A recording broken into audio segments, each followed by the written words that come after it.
Hey everybody, this is Godpool, and with me I have Kellen. Hiyo. I have Sia. Hi.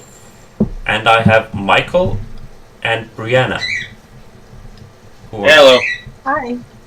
They are gonna be playing a Call of Cthulhu murder mystery.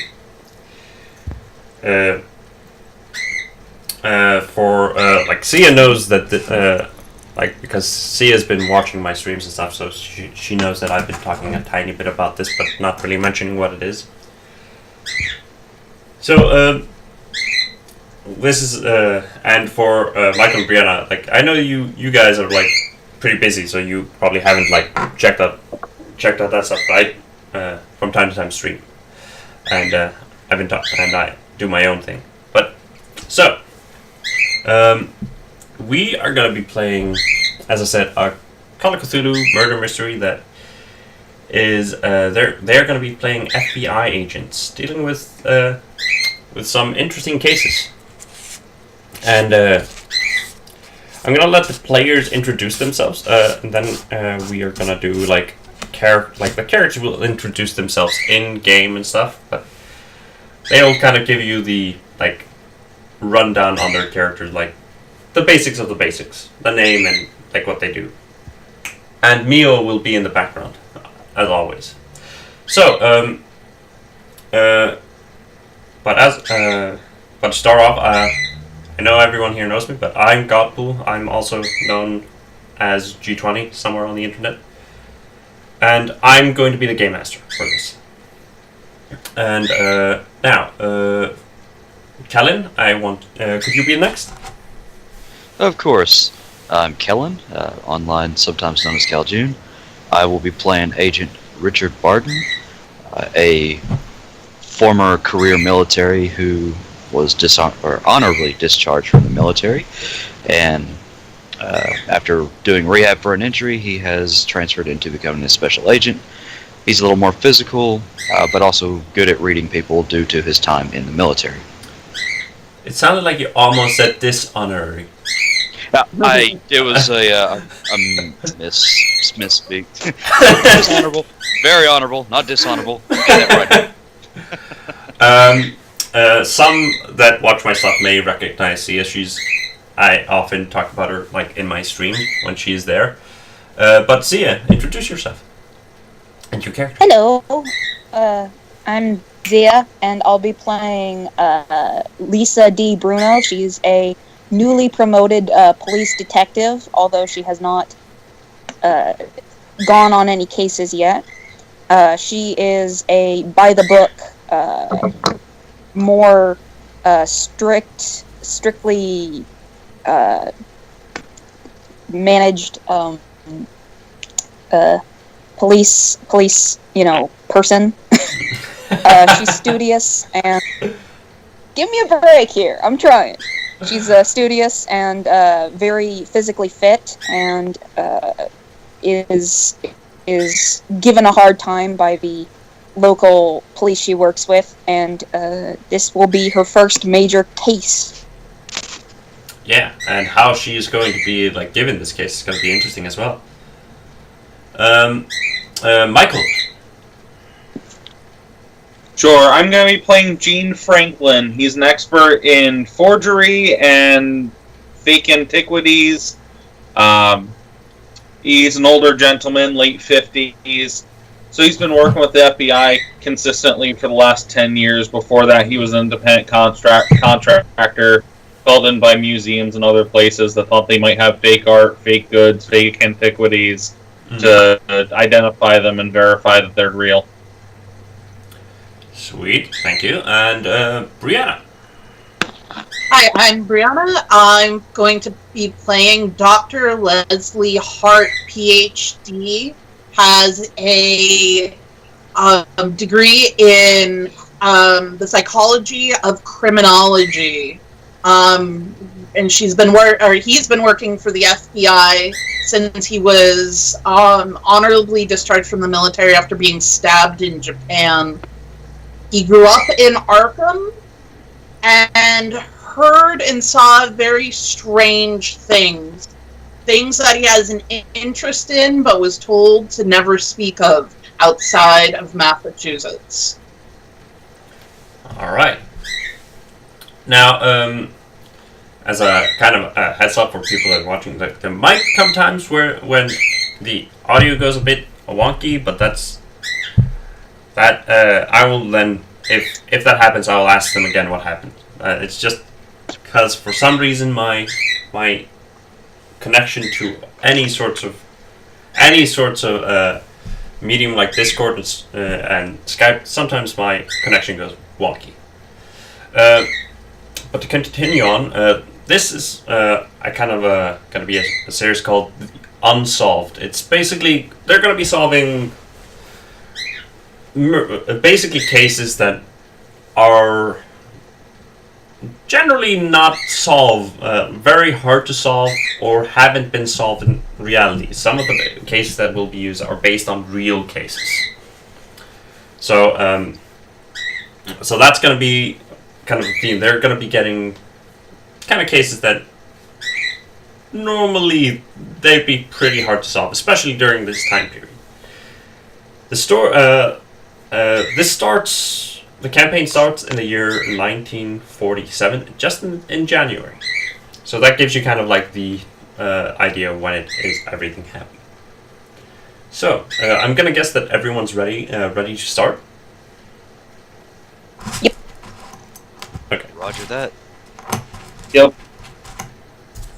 So we are going to be Sia. I'll be coming to you in a moment, but I'm going to start with the FBI agents, since you are not with them.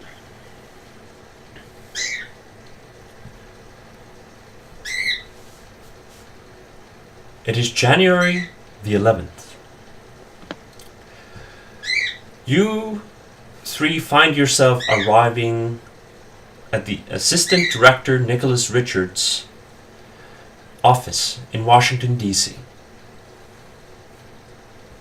Richard, you knock on the door and walk in once you've given permission. You immediately notice two other figures in the room. One would be Jean and the other would be Leslie. You don't recognize them per se. You've heard of them perhaps. But you don't make too much of you don't think too much of it at the time, and take a seat next to them in front of the director's chair, in front of the director's desk. And you see that the director is kind of has a file open and is writing something into his folder. And you wait for a couple of minutes, like in quiet, kind of awkward quiet, until after in a while, you see him close the file, look up, and kind of glance you three over. And he looks at you, Richard, and he goes, "So, welcome to the FBI, Richard. So, you finally finished your rehabilitation?" Yes, sir. Got the full bill of health. I'm good to go. Good. Like feeling fine and everything? Yes, sir. Good. I want to introduce you to these fine people here. This is Gene Franklin's. He's one of our.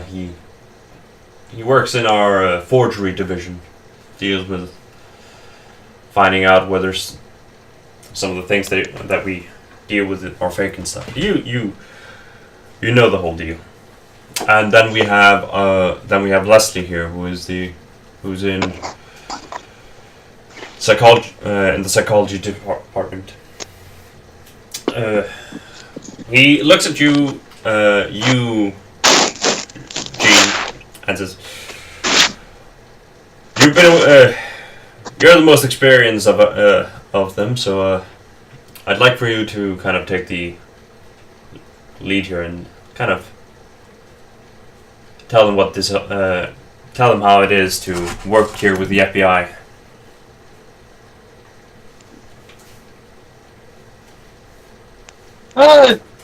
Usually pretty good here. Quite relaxed unless we're on a case, in which case it's go, go, go, go, go. That's nothing. That's no different than anywhere else. Just get your work done, keep your nose clean, and everything will be good at the end of the day. Is that right, Director? Good. Good. Now you might be wondering why I brought you three here. I mean, it isn't every day that you bring together three people from very different branches of the FBI, but I've decided that we need to have we need to have a kind of a diverse team going onto the field. And looking over some of the files, I felt like you three might fit the bill quite fine. In the next couple of days, you'll be receiving an assignment from me. So I want you to take the time and kind of get introduced and kind of get to know what the specialties of each other. You're going to be working together for a while now, and I think it's best for you to take some time and understand the specialties of your new teammates. How does that sound, guys? How does that sound, agents? I mean,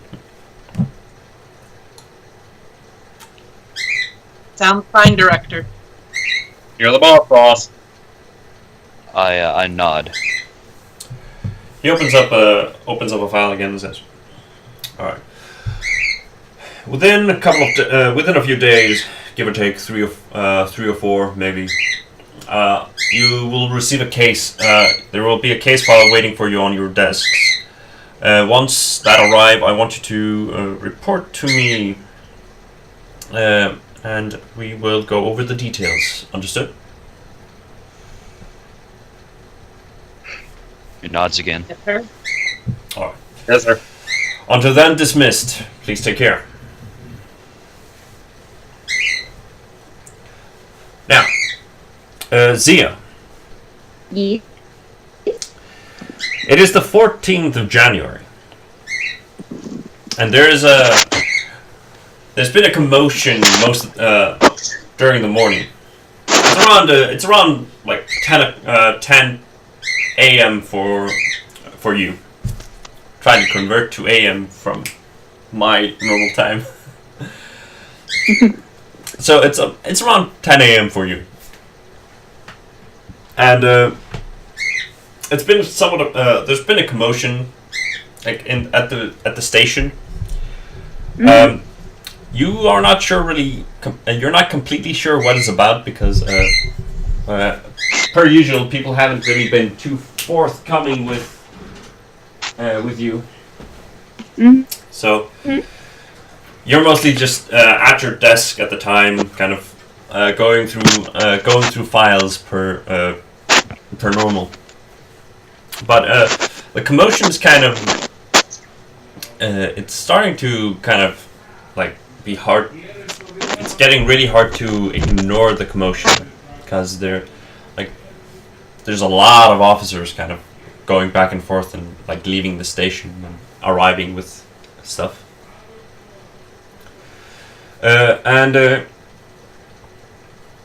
You in a while, like you kind of like watch this all happen, and in a few moments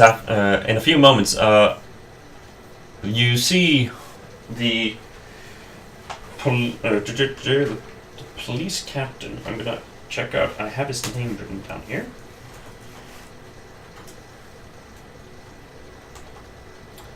Let's open up and see his name.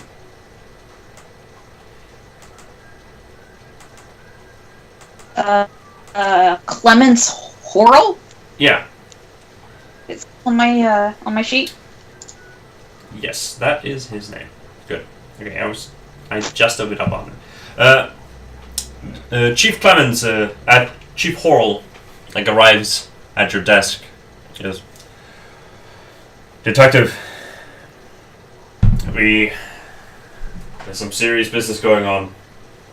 It's been a murder.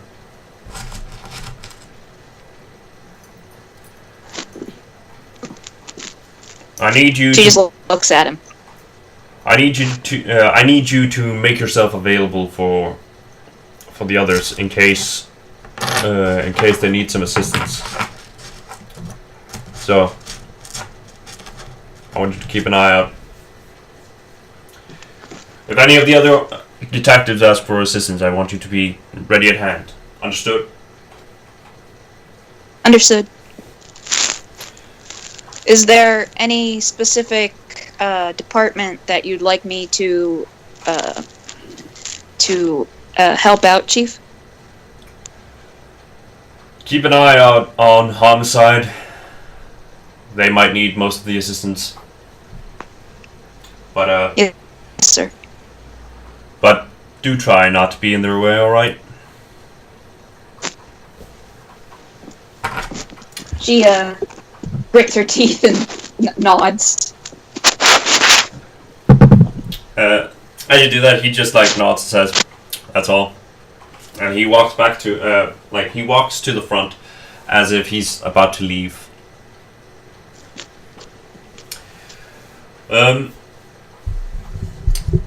You learn pretty quickly, Sia, because you get somewhat involved in the case, not a whole lot. That a young woman was murdered, and let's see, and it was a pretty brutal murder case. Her body was found cut in half,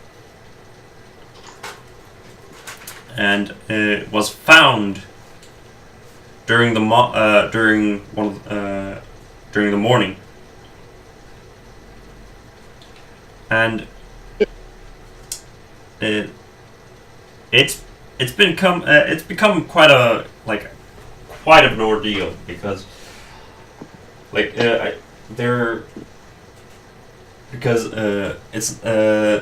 not every day that such a gruesome murder happens. From the details that you know that I've heard, her body was cut in half around the waist, and she was discarded at the side of the road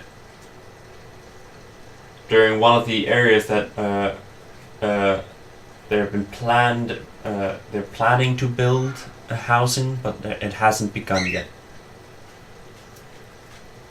There's some housing that has been built, but it hasn't been completed. Am I just running around doing things for other officers, or am I you are mostly looking at running paperwork? around. You're mostly running around doing stuff for other officers.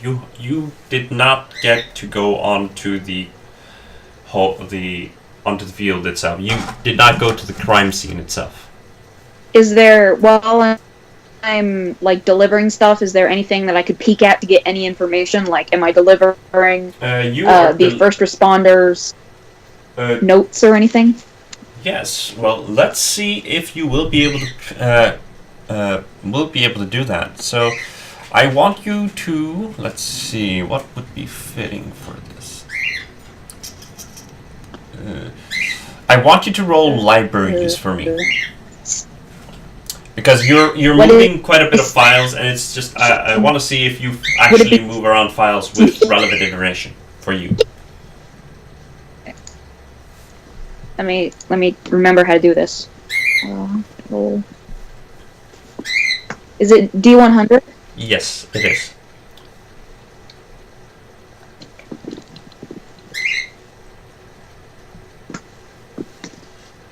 Oops.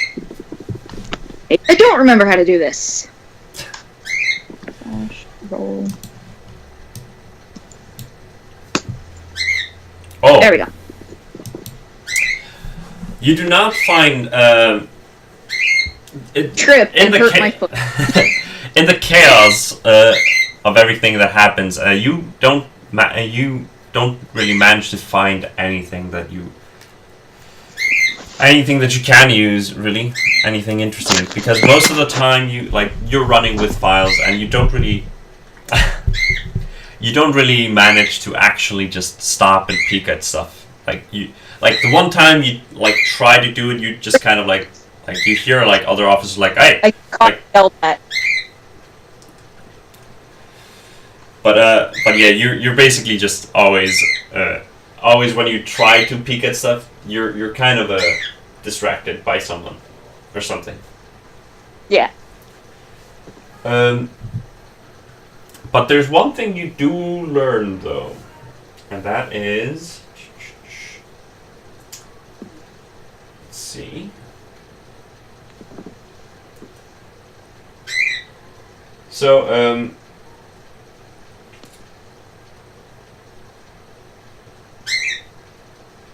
yeah, you do learn that how she was brutally cut. That the cut that was made is surprisingly smooth. It's not like somebody's hacked through it. It's it's surprisingly smooth. Yeah, the cut is surprisingly smooth compared to what you would expect. Could I make the inference then that the blade was probably not serrated and that it was just one or two slices? Yeah, you could make that. You could make that guess. I mean, you would have to see the body itself to be completely sure about it. But I'll just make the assumption. Yeah. Don't assume things. That the blade is not serrated. Yeah. On the 16th of January, a file is found on your desks, on the desks of Richard, Jean, and Leslie. And as you open it, you quickly notice the name that it's being referenced by. It is being referenced as the werewolf murder in the case file itself.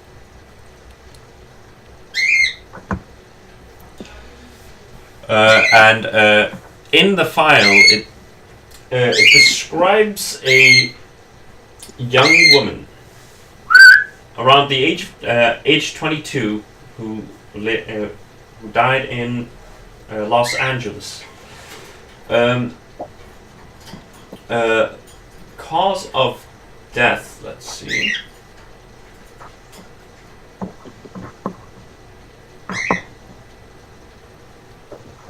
The cause of death is believed to be the shock due to the hemorrhage that was caused to her. The name of this woman is...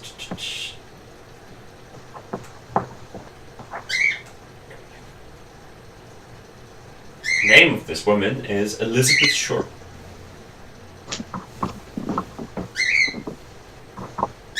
Elizabeth Short? Yes. The cause of death is believed to be cerebral hemorrhage resulting from from homicidal violence. Currently there are no suspects, and there has been little to no change in the case itself. Stop it.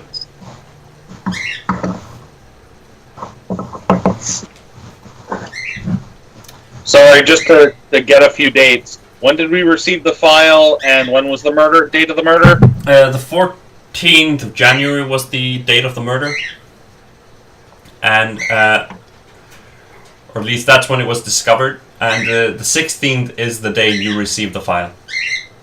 Thank you.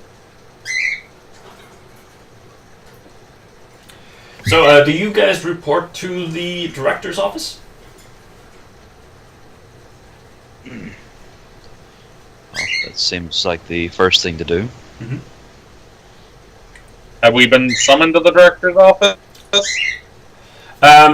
He mentioned to you that once, when you arrive on, once you'd receive your file, the next case file, you were supposed to report to him. So you assume that yes, you would be summoned around this time.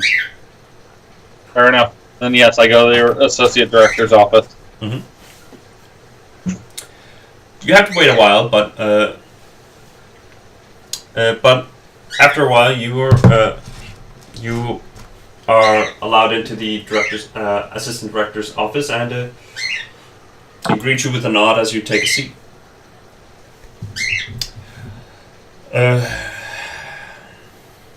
We've got a colorful case ahead of us, agents. Seems like in LA there was a murder, and they have no suspects at all for it. The victim was cut in half with surprising.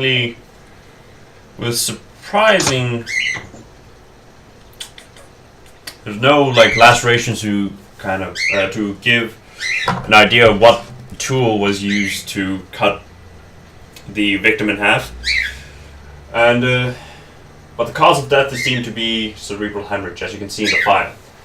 Now, the police in LA are having, the LAPD is having quite difficulties dealing with this, especially since the press is all over this. They requested some assistance to be sent their way, and I thought this would be a great case for you guys to start with. Any questions? Will we be working as an independent team from the police, or will we have one number working with us? You will be working. You will be assisting the police during their investigation.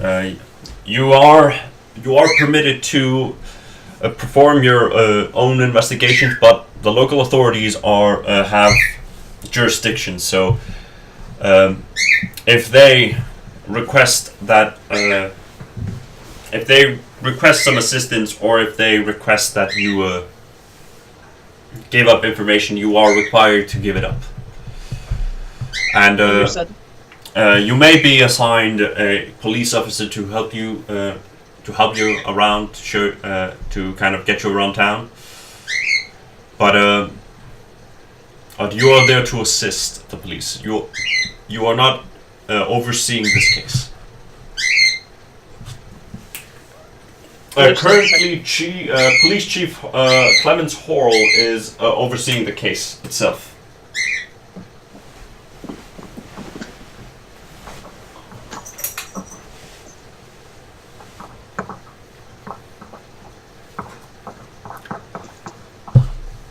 Now, I'm not. Sir,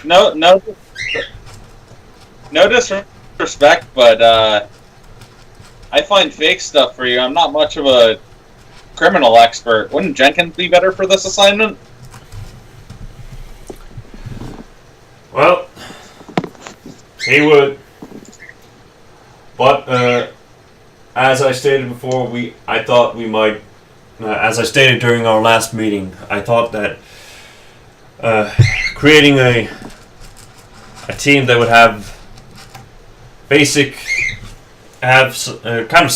specialties into some of the core things the FBI has to offer would be important, and I decided that this would be a good case to test out my theory whether or not you guys are going to work out.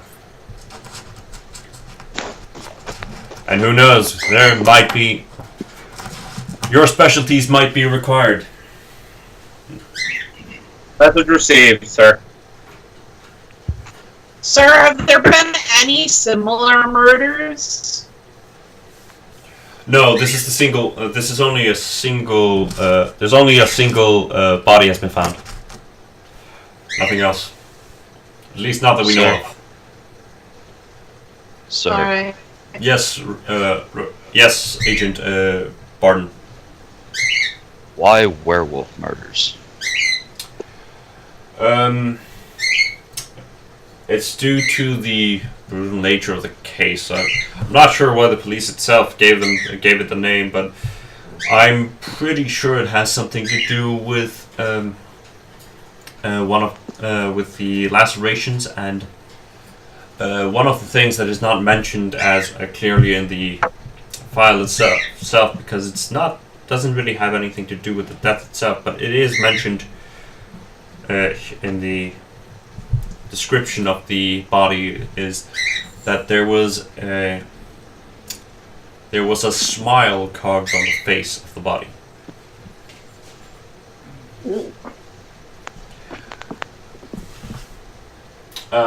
And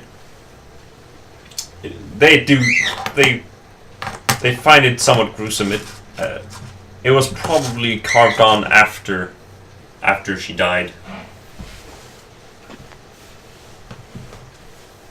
Post-mortem. Sir, is everything in LA going to be so grandiose as the name of this case? I certainly do hope not. Understood, sir. I want you to watch out, though.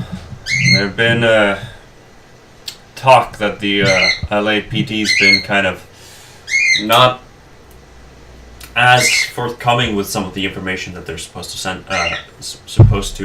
send our way, and there has been an internal investigation on in the LAPD. So keep an eye out on Falls for me. If he seems fishy to you, just note it for me. Yes, sir. Is there anything else?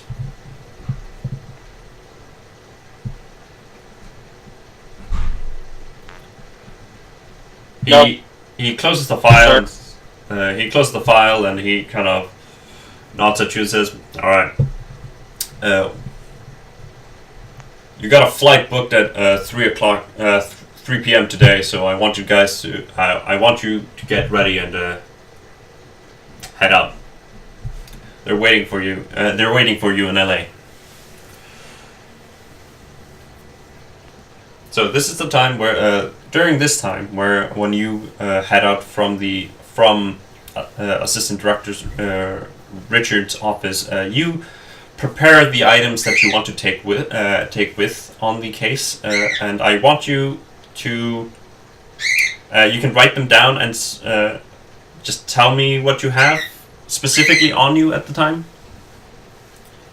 Like I'm guessing you're taking like a brief like a suitcase with like some clothes and stuff, but like if there's anything special that you want to note from like that you're taking from home or the agency, I want you to let me know. Just send me you can send a message to me on like Facebook or something if it's stuff that you don't want everyone else to know about. Stop it. And but while you are doing that, I'm gonna jump to Lisa. Now, Present. It's the 16th of January, and it's kind of rolling up to like it's around noon, and you've been just working per normal, like kind of running after documents and assisting the other police officers. I have a question quickly before we start. Yep.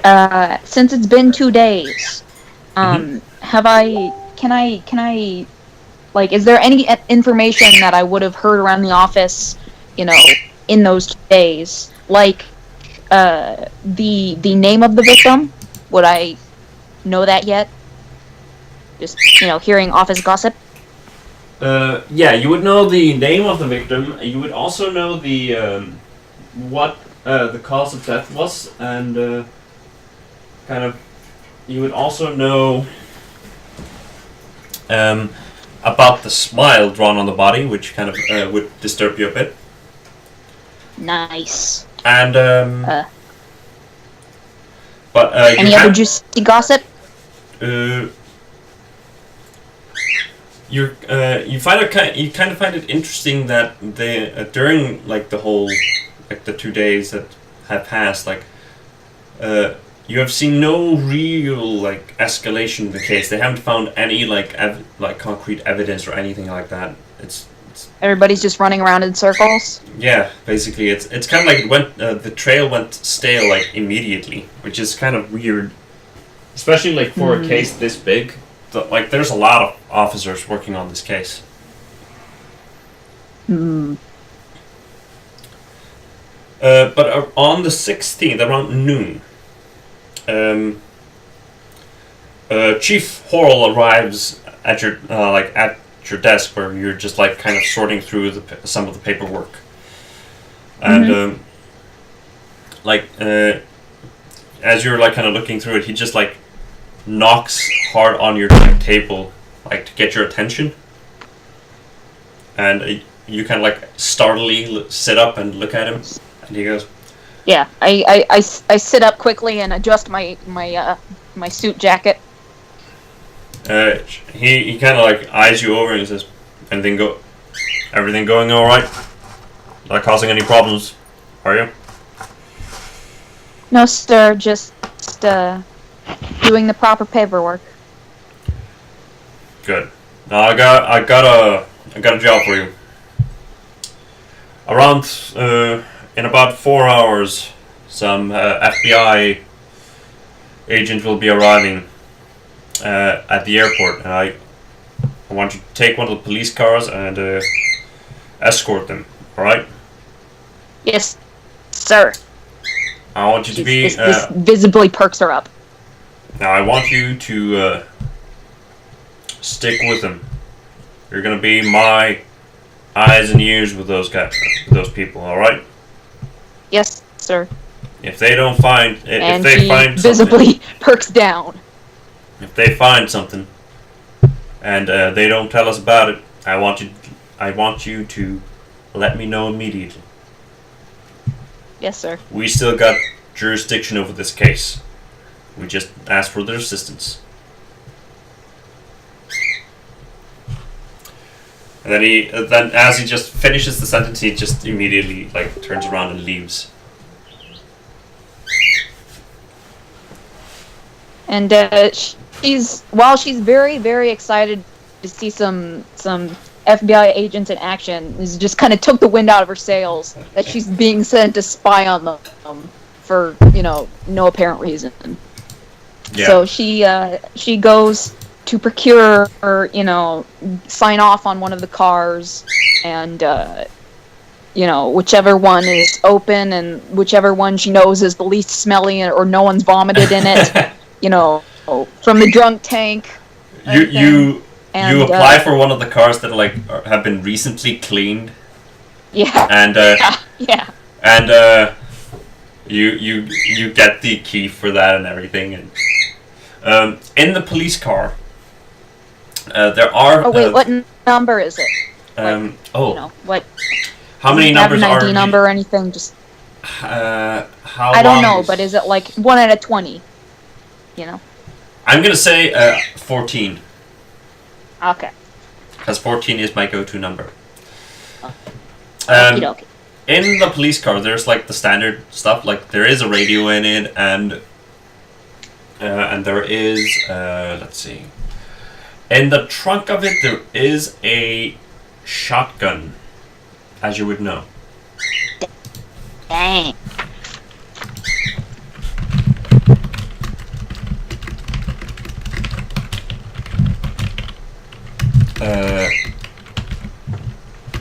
And of course, I have horrible gun skills, so I just look at it and go, "Peh." Yeah. It's just it's like the standard. It's there in case you might need, in case it is needed. But again, it is like it's in all of the cars. Yeah. I'm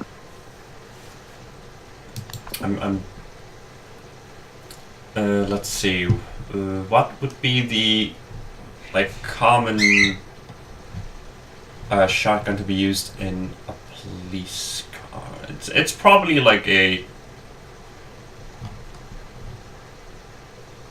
I'm just. Since it's most likely not going to be touched, within a while, we can Yeah. that we can just skip that for right now. Yeah. Unless you're planning on an enemy encounter before I get there. No. But it is a pump action shotgun, just as a heads up. It's probably Yeah. just for you guys. It's probably gonna be this. It's not a. I'm sending it on Discord, but it's probably gonna be this, or something close to it at least. It looks like that at least. It is like the Winchester 1897 model. Looks like that at least. It's very similar I'll just to jot down trench gun. Trench gun. If it's a shotgun for the police, the one that debuted in the 1950s would have been the Remington 870. Yeah, it was designed 1950, so that's why I didn't pick that one. Yeah, it looks like the Ithaca 37 was designed in 1933 and saw heavy police use. Yeah, could you send a link to it onto the Discord? Then Okay, then I'll just scratch out trench gun. But yeah, it's not a very important detail to note, but it's good to know that you have access to it. Yeah. There is also a box of shells for it. Yeah. It's not it's not obvious though. As you would know, it's like the shotgun itself is not too hard to find, but the shells are hidden in the trunk of the car. Yeah. Other than that, there's standard police stuff. There's a notepad to in the car if you need it, and I don't know if police cars in states do this, but do they have? No, I don't think they have. It doesn't matter. But yeah, other than that, you get police car number 14. Okay, so he said they were coming in 2 hours, right? In about 4 hours for you, because they're arriving at 4 p.m. for Okay, you? and in that case, she grabs a pile of documents that haven't been done, just cold case files or paperwork that, she gets ousted on her because, she's the rookie. And she starts driving to the airport because the traffic is going to be horrible. Oh yeah, and she wants to get there. It's gonna take you a while to get to the airport. That's the first thing she's doing, is just getting out of there because she doesn't want to be late to pick up the FBI people because they're the FBI. Wow. Now, for you guys that are the FBI, you know that there is a you guys will be staying at a motel place very close to the police station. I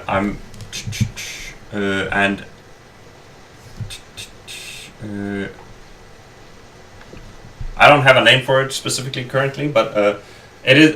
But there's a drive-in.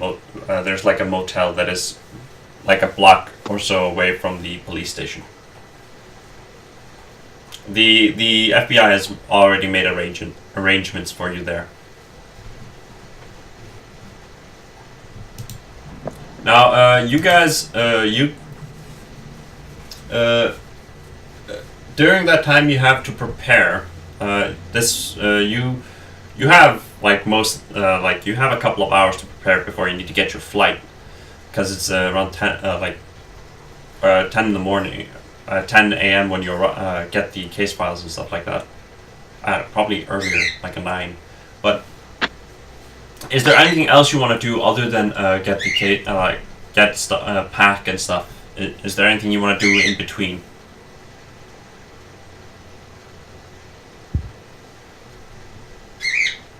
Yeah, I would definitely put together a some possible psychological profiles of what man could have done this, or what would be the physical and mental qualifications to commit this crime. Okay. Let's see. That's. Roll for me for psychoanalysis. If you get Oh, nice. Now You have just analyzed the entire Los Angeles area. you would I haven't think even landed, and I know all the possible suspects. you would think You normally have that psychically discovered who the killer is. normally you would think most people would probably associate a murder like this to some sorts of sociopath, to a person that's in some way, because of the gruesome nature of the murder. It would usually be connected to someone that is somewhat, would be thought to be unstable in some way, or is a sociopath, or a pretty has a history of this. But as you kind of go through the file, and as you wait for your flight, you kind of realize that due to the due to the nature of the wound, and how the how the body was discarded, you think that this might the person behind this is probably pretty stable. He may be a sociopath, but he would probably not display his tendencies very obviously. And the person is probably it would probably have to be someone that has is either very patient when it comes to work like this, or is just very skilled in blade work.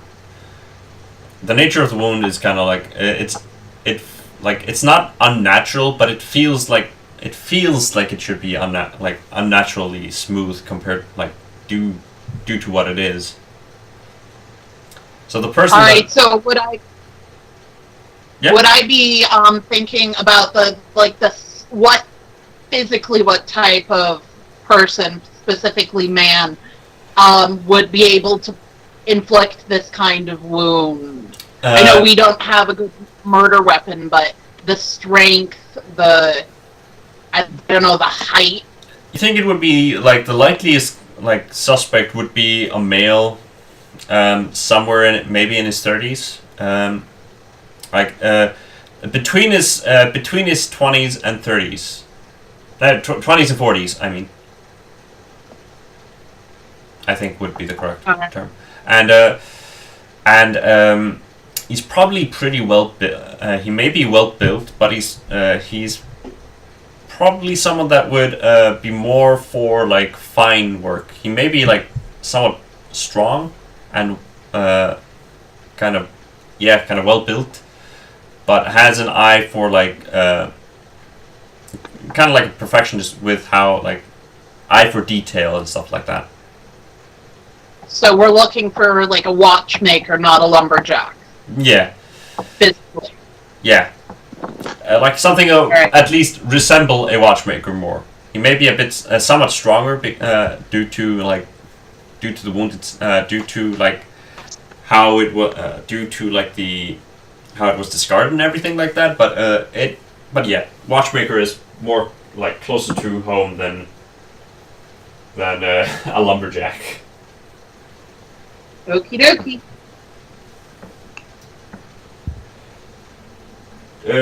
Is there anything you want to check? Michael? Nope, I would just gather all my stuff up and head towards the airport.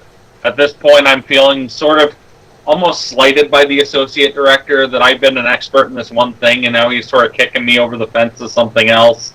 So I'm not actually thinking too hard about the case. It just feels like he's trying to get rid of me for a while. I'm sort of seething about it a bit. Yeah, I mean, that, as explainable, it's taking you out of like your field of expertise. Right. And like, at least currently, you don't have like you don't really have a very good like idea of why that is. That kind of like would apply to all of you. You kind of feel it's somewhat weird that this ragtag team of like agents has been put together for, and especially like for a case like this. But it's kind of the moment where you don't really want to like question the assistant director too much. Barden, what do you want to do in the time you have? As it doesn't take him very long to pack his bit of, he doesn't really take a lot with him. But the file is just simply sitting there on his counter, and the images it conjures definitely reminds him of certain things from the war.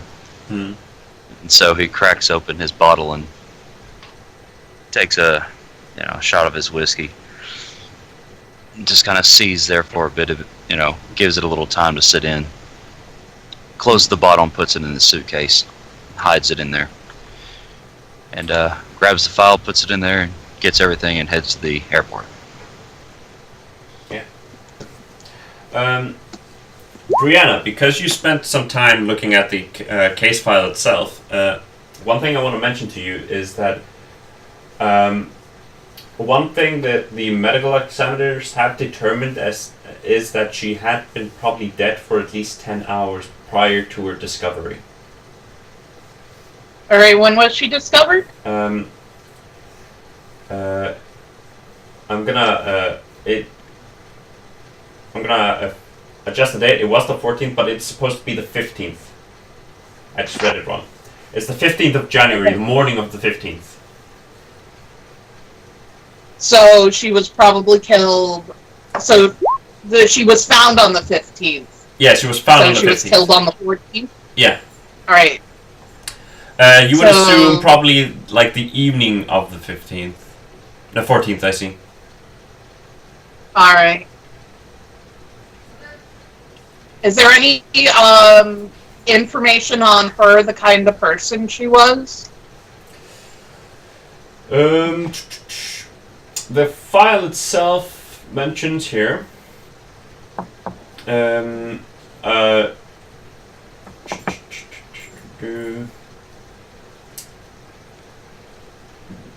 She was born in Hyde Park in Boston, Massachusetts.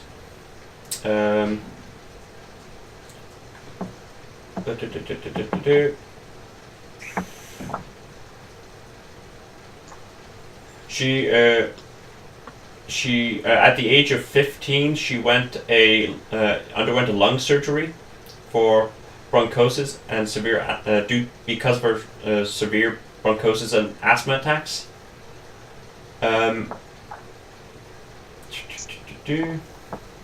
She lived in Florida for 3 years.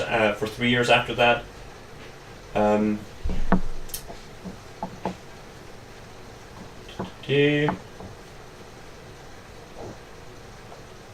She went to Los Angeles, kind of like trying to get jobs as an actress. All right. She knows a man named Major Matthew Michael Gordon, Jr., who is a decorated U.S. Army Air Force officer. But he died in 1945. In 1946 she relocated to Los Angeles and spent 6 months living there. mostly in Los Angeles. She had been working as a waitress and rented a room behind the Florentine Garden nightclub on Hollywood Boulevard. She has been described and depicted as an aspiring or would-be actress. All right, so how long had she been in? In Los Angeles. In about 6 months, give or take. And she's been working as a waitress all that time? Yes. Okay. Yeah, sure. Working as a waitress for 6 months and had been renting a room. All right. Did the report we got give a home location?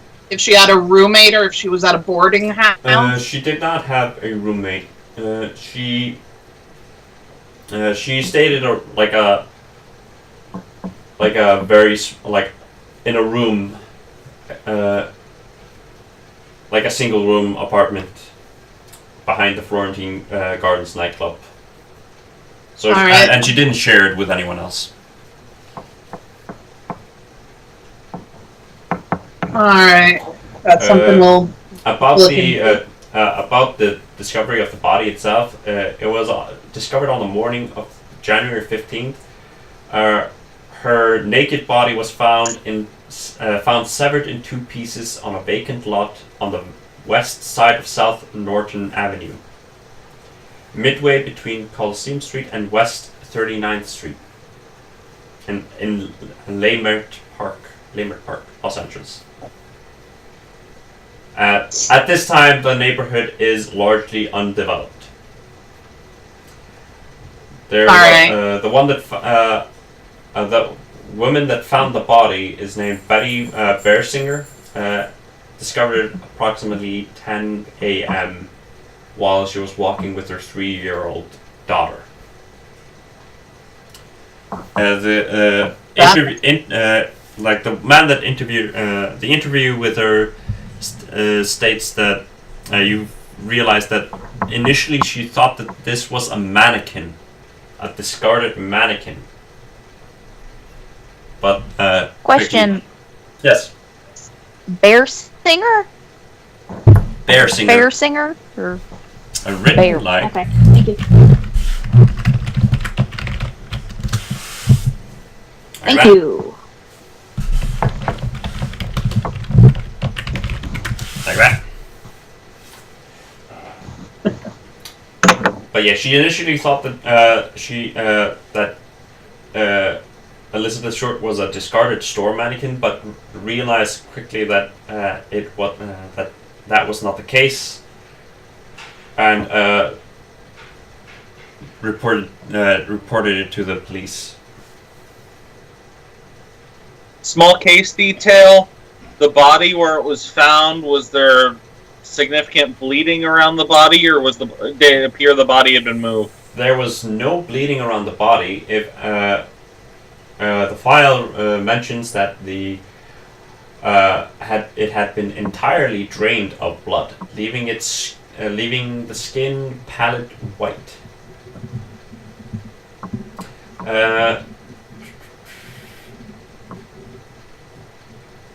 A few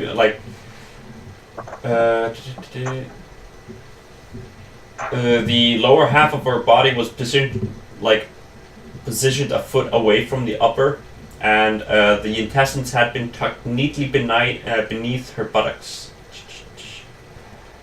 The corpse had been posed with her hands above her head and elbows bent in right angles, and the legs spread apart. So the body was it was planted there.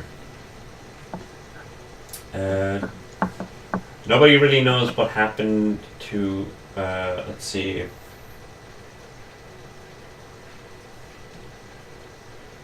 Did they find any fibers on the body to indicate the clothes that she had been wearing, whether they were cut off during? They did not discover any fibers or anything like that. Which is one of the things you find kind of strange. There's like little to no evidence on the body itself.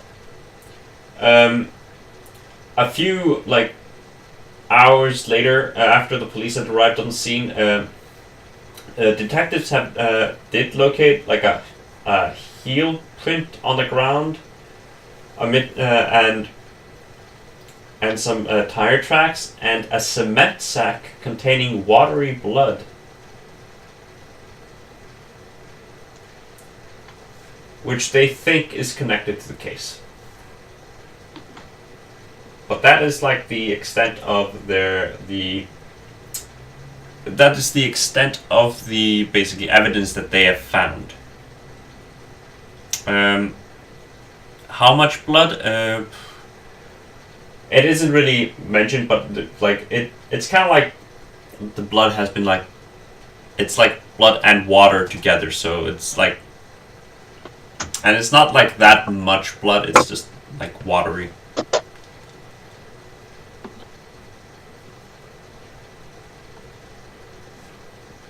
All right. So, there is no like proper autopsy report though, because they haven't performed the autopsy yet. It's probably being conducted to this day. So you might be able to receive an autopsy report either by the time you arrive or by tomorrow, depending on like how accessible it becomes.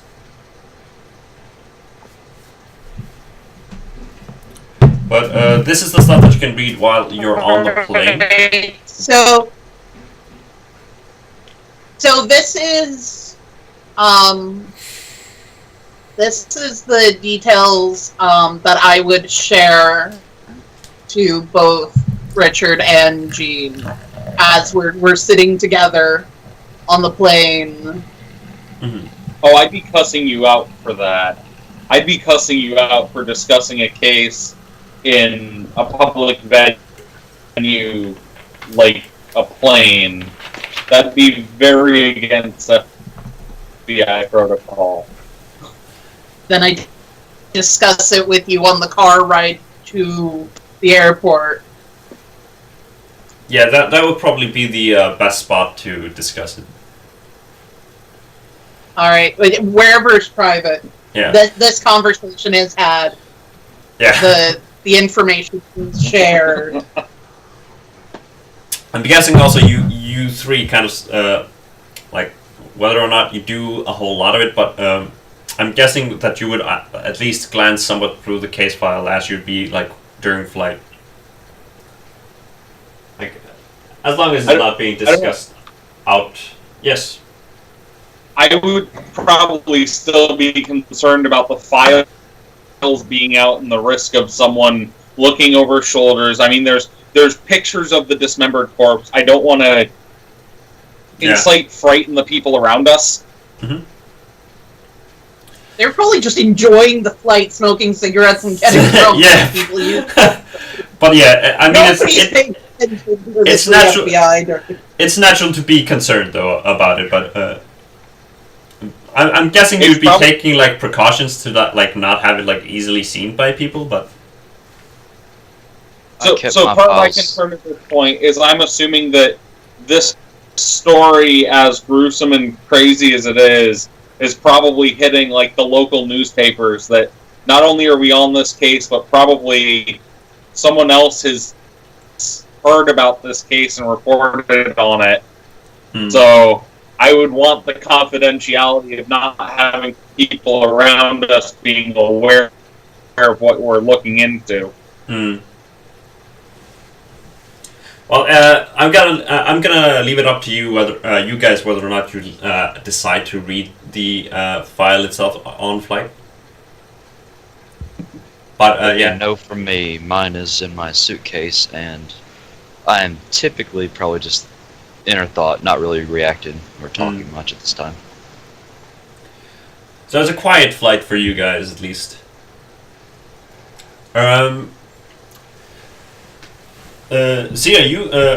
Lisa, you arrive at the airport somewhat like with enough time to spare, and you kind of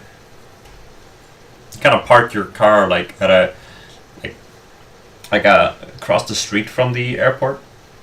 Yeah. And I'm guessing that's the time that you're gonna like be dealing with those files that you have. Yeah, I'd just be like until like about an hour before they get in. I would just be doing the paperwork in the cop car where no one can, see it or anything. Yeah. Did you? And then, do you want I'd probably. Did you want to take with you any any sorts of any files on the case itself? Well, I imagine I wouldn't really be able to. Like, they wouldn't let me take it out the door, Mm. Would they let me take it out the door? They would probably not, but I would have allowed you to like attempt to do it.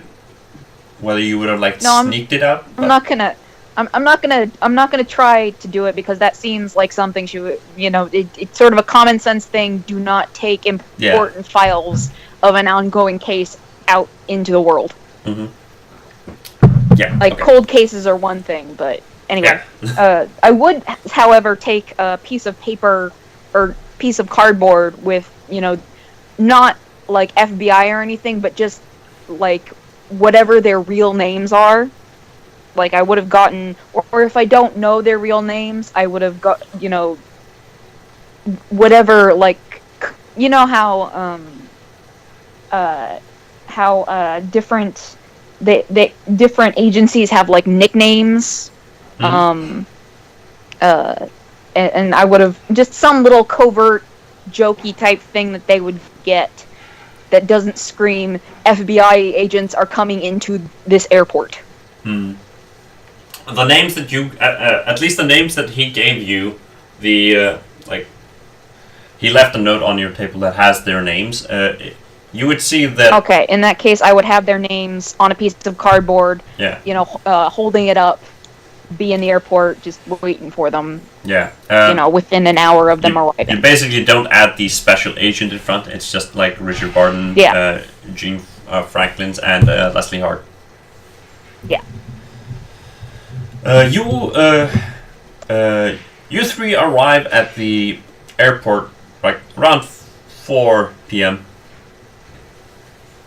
In Los Angeles, and you manage to recover your belongings pretty easily. I'm guessing they're all stored just above you, so most of them at least.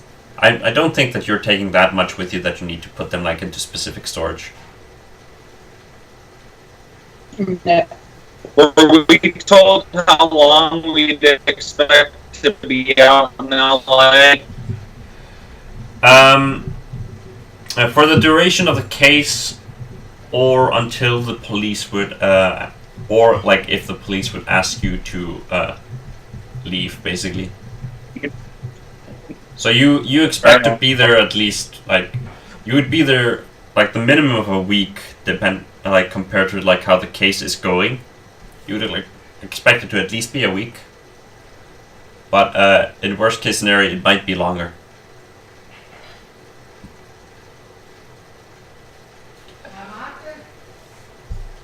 So I'm gonna take this moment to take a tiny break.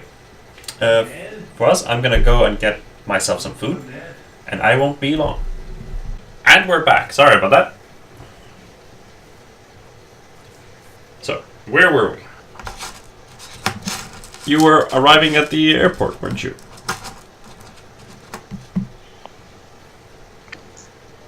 Are Michael and Brianna back? Yeah, Yes. we're back. Okay. I didn't even know that they might have been gone. I was like, what? They are here? Oh. But yeah. Let's see. You guys were arriving at the airport, am I not correct? Yes, we were arriving at the airport. Alright. So, you get your get your luggage pretty easily, and you begin to exit your flight, and once you arrive like into like there's often like an area where like the people arriving, like the arrival area, and there's like people waiting with signs and stuff for people. Once you three arrive there, you see a cardboard with your names on them. There's a young woman holding it, looking somewhat awkward in the crowd. There's not a whole lot of people there, but there's like a normal amount of people on like to be there for an airport. Is she wearing civilian dress? She is dressed. How are you dressed, Lisa? I would imagine. Gee, what would the pantsuit fashion of the 40s be? Probably a pencil skirt. Yeah, I'd definitely be wearing pants because I bike into work, but probably a dark like gray or black suit with a sort of more bright blouse underneath, and just, you know, man, it's not the 80s. I can't wear shoulder pads. Anyway, yeah, it's just like a dark gray suit with a yellow blouse underneath. She seems official enough. All right. Okay, I'd have my badge out. Just on the suit. Yeah, just on the suit. You're not like flashing it as you're like, police, I'm searching for these people. No, you're just like, it's on just, your... like on the suit or around my neck or something. Oh, wait, yeah. Just stone-faced, holding up a sign, in a yellow blouse. Yeah, that sounds pretty good. I nudge the other two and point her out. We go over, and I say, "Excuse me, miss. I'm Dr. Leslie Hart, PhD," and I reach out to shake her hand. And I take her hand and shake it very firmly. Or take his hand and shake it very firmly and say, good afternoon. I am Officer Lisa Bruno. I'm your police. I'm your police escort, and also I will be your assistant within the LA Police Department. Jurisdiction, also. Jurisdiction. Very nice to meet you. Yeah. That's all she says. Her face is stone-faced. Her stare makes you feel a little uncomfortable. Can I do a psychology roll? Yes, you can. Because I'm a bit worried that... Oh!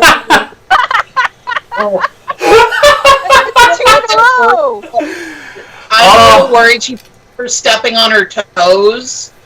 Can I say what she reads off of me? Yes, you can. My character.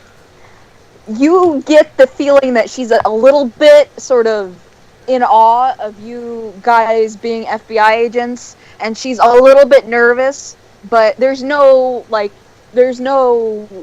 anger and she just like has that face. She just has resting bitch face, but she's like excited to work with you and trying to feel professional, but you know, there's no anger or unease. It's just her face. You kind of feel it in the handshake as you'd like her firm handshake. You feel like it's not like the kind of handshake you'd get like if you're begrudgingly doing it. It's like she's trying to hide it, but somewhat excitedly like shakes your hand. She's eager to work with you. She's like she's got a little bit of a puppy thing going on right now, but not in the face.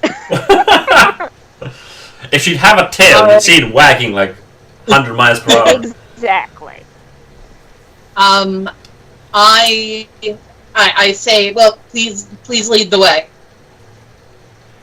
think we've already now decided that if we associate any animal with any person, we at least know that Lisa is a dog. Yeah.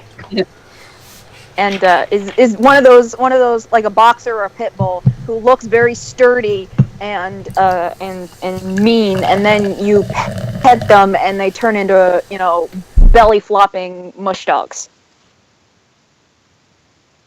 Yeah. Anyway, so I would nod at each one of them, turn on my heels, and begin walking out to the car, providing they have nothing that they need to do, like at the airport.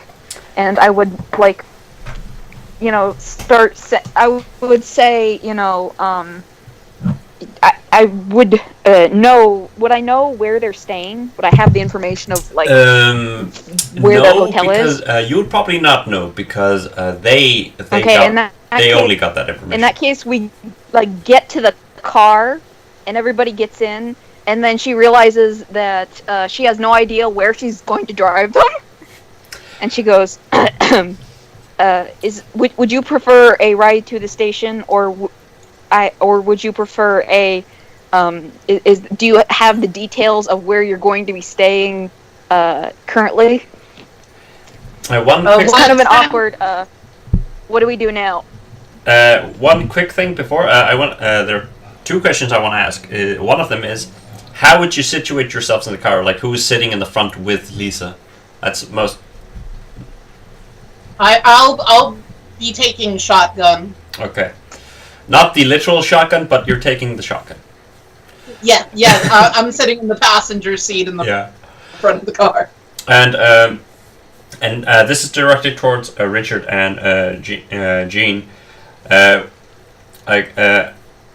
What's your kind of impression of this younger woman? Because I kind of got an idea of what kind of impression Leslie got of her, but I'm kind of curious about what Richard and Jean would feel about her. He's like this very young looking police officer. Well, I'll see how my psychology falls to give myself what kind of read I'll get off of her. Mm-hmm. Wow. Is everybody just rolling once here? Yeah, it's actually okay. These.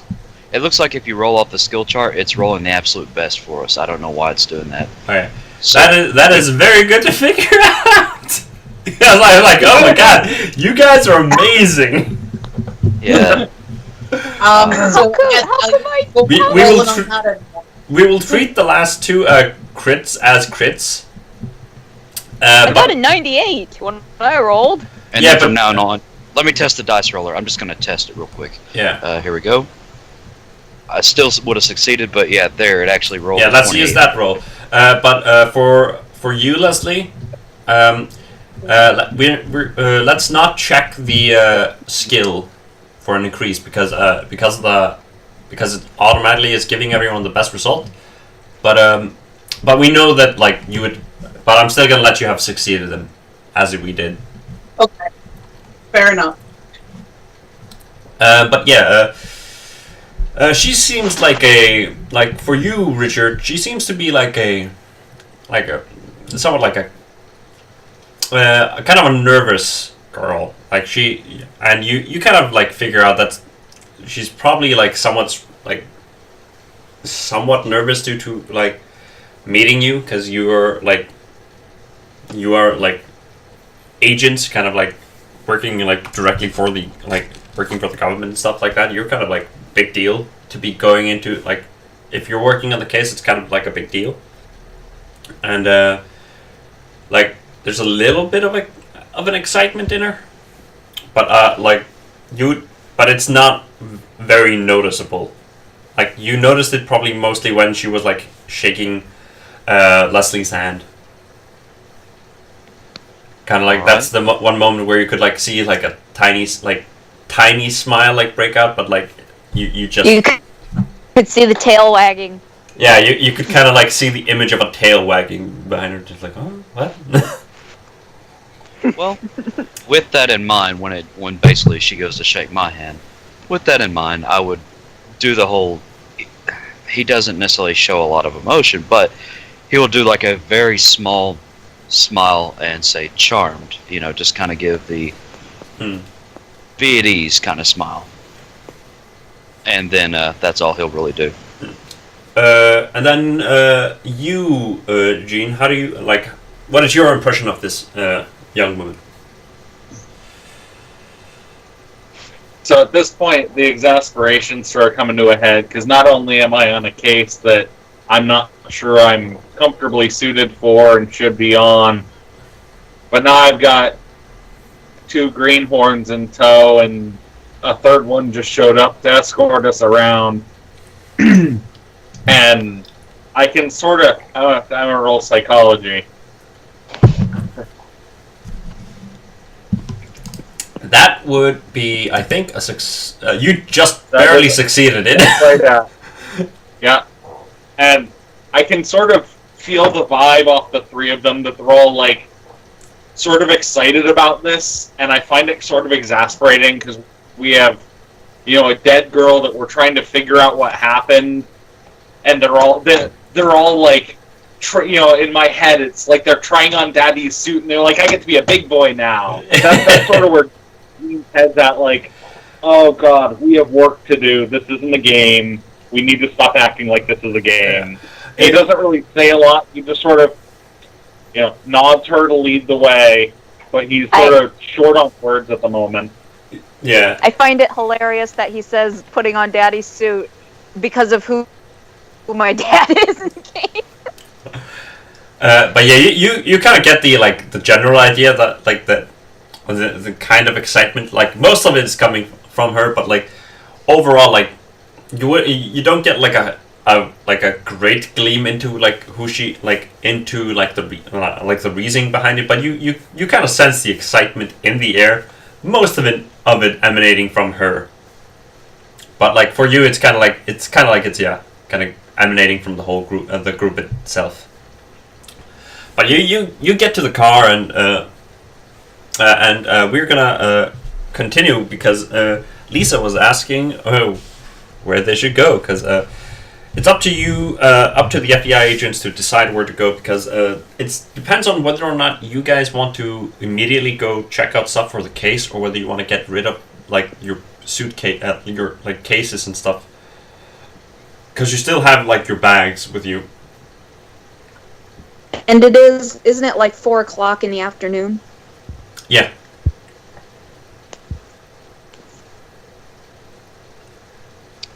Well, why don't we at least check into our hotels? That way we can grab what gear we need from our bags if we want to go check anything out.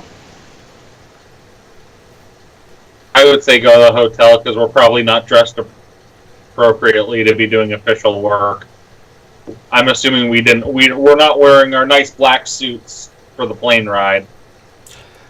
Yeah, like that's like I also kind of like think that you wouldn't be wearing your like nice black suits for the job itself, because the plane ride is going to be kind of uncomfortable. Right. In that case, you would probably have to tell me where you're gonna go. Yeah, they're going to give you the address to the motel that they're staying at. Lisa, if you'd be so And kind, would could you drive us to this hotel? Yeah. So I would say, of course, and while we're driving, I would be giving them like I would be nervous talking. Normally, if they weren't like FBI agents, I would just I wouldn't feel so nervous and wouldn't make any small talk at all. But because I'm a little bit excited and I can't really stop myself from nervous talking. So I would be talking about places where you could get places around town that would have good food at affordable prices, and places the gym that my father runs, for like if they wanted to get exercise, and just basically giving them options around town that they might want for any of their needs, sans the illegal ones. Yeah, kind of like basically the Basically, just like the general info to know. Yeah, I wouldn't be telling them, like, giving them options that maybe a tourist might visit, but more like, these are all the places I know about that have good food or good coffee or that kind of thing.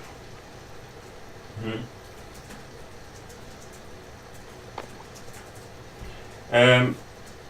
I'm going to say for you're gonna be staying at the Central Motel. It is just very close to the police station. It's like just a street, a block away, really.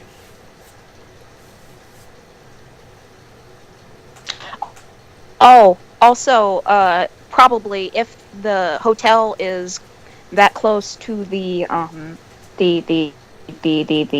police station, I would hand over the keys to the car, car number 14, and just say, if you could give this back to me tomorrow, or whenever you decide to come into the police station, if you could ask for me and give me these keys back, you could use it to get around town today, and it wouldn't be a problem, most likely. But just basically, I provide them with a vehicle. Like in case you are in case they're just gonna first set up and stuff. Well, I figured, are they going to be going to the station today, or are they just going to be going there and to make a stop and just sort of getting dressed? That is a good question. So I figured if they're not coming into the station today, then I would give them a vehicle of which to use for anything. I think that's like the good question, like as you were like parking at the motel, that you'd probably be asking them that around that time, so. Yeah. So yeah, are you guys gonna go to the station today? After you've gotten your room key. Does she work?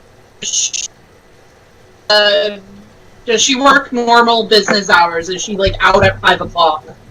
Does everything shut down at 5 o'clock? When the police station, she must be forced out of it if she's in a working mood. They make her leave to get 4 or 5 hours of sleep a night, basically. So they kick her out at 11. You also kind of get the idea, get the feeling because of as you've read the file, and I'm not sure how much you guys talked about the case itself, but what you have heard about the case, you kind of get the feeling that there's a lot of activity around the police station at this time, especially since there's no headway in the case. I have a question. Would Horrell have given them a room or an office space in which to work out of? Would he have said that to me? No, or anything? He would have not. Would I know that? He would not specifically given them, but if they would request an interview room, an interrogation room, I say, and stuff like that, he would. Depending on how you would do it, he would probably provide. You could probably use one. You would probably get an interrogation room if you need to get a room to work at. You might be able to get a conference room, but it's more likely that. But I wouldn't know that.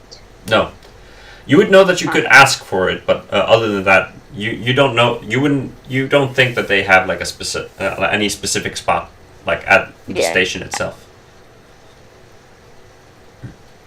All right. I'm going to suggest to Jean and Richard that we take a quick nap and go and get refreshed, and then go to the police station later when it's a little less hectic. Say around 7:30, 8 o'clock at night. Yeah, grab some food and stuff before you go. Yeah. And Gene also says that, like, with Lisa there, that he was going to call her superior, Chief Hortles, what's the name? Yeah. And set up a meeting with him to get briefed onto what other information they have on the case. Mm-hmm. And I would say I'll tell him to expect your call. Because I'm just going back to the station and continuing. Like, maybe I'd start to assemble all of the different information that they would want and, just basically get stuff ready to deliver to them when they get there. So so this would be like that perfect time. Like, if you're looking, if you need any like specific information, you could ask Lisa to get it ready for you. She'd probably be able to get it, since she is assigned to help you. All right. So since we are going to meet them again, is she still gonna leave the car with us? I mean, it's a walking distance, and like it's. I think she could leave the car with you. Well, she's gonna. That's. Yeah. She's going to. It's not really a question of whether or not she is going to. All right. She's basically kind of like, sort of, just sort of, not floundering, but making sure you have every available, resource in order to successfully get anything you need. Like, she gives you the phone number of the station. She gives you Chief Oral's personal phone number. She just everything you need that she has, including a car. So in the report, were we told where the dumping where the body was dumped in? Like, could we get there from here? The location of where the body was dumped is mentioned in the file itself. All right, perfect. So you would know where it is, and Lisa could definitely get you there. You would not you could go there. You'd probably need like some sorts of directions to go there, but you could easily go there. All right, then I'll ask if she wouldn't write down some general directions. Not specific.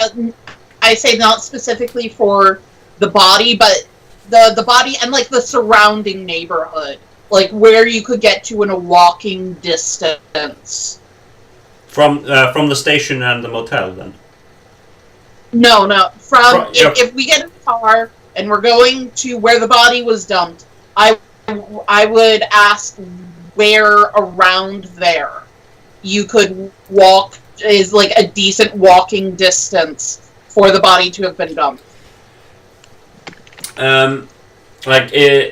If you'd want to not be conspicuous, you'd probably have to ask for a location that's like a few blocks away.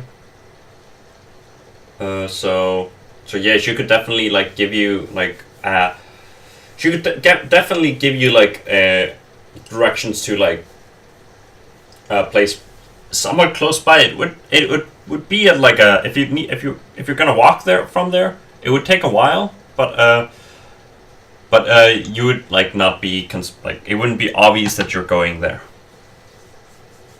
All right. So she could definitely do that. The highs that you want to go there, or are you trying to figure out where they could have walked the body to there from? That's what I'm trying to figure out. Because I was gonna say, if you have a car, but it wouldn't be very inconspicuous considering it's a police car. Right. All right, I think that's all the information we need.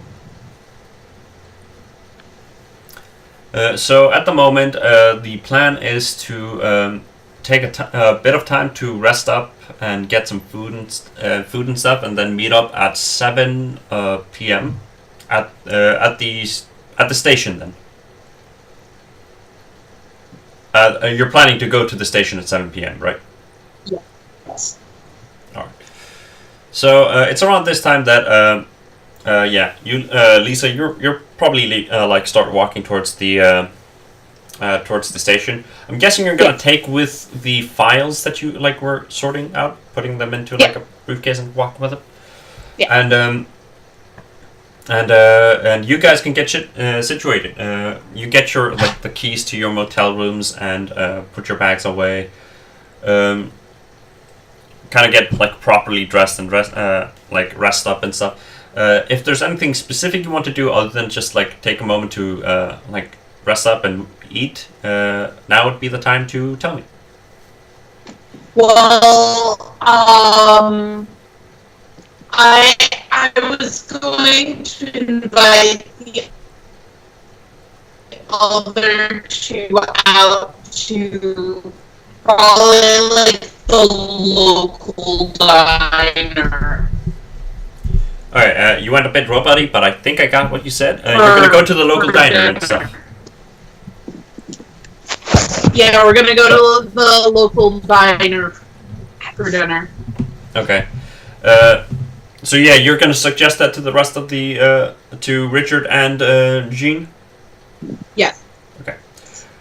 Is there anything specific that you, Jean, or Richard you want to do while in this like short time that you have to rest up, other than resting and going to eat?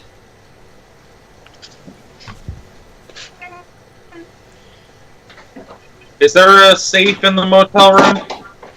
Yes, there is a safe. Okay. Yeah, no, there's nothing additional I want to do. Richard? Nothing really additional. Just make sure and lay all my things out, get it organized, and make sure my magazines are full. Okay. You were gonna call the police chief later, weren't you, Gene? I was going to get food and then call the police chief. Okay.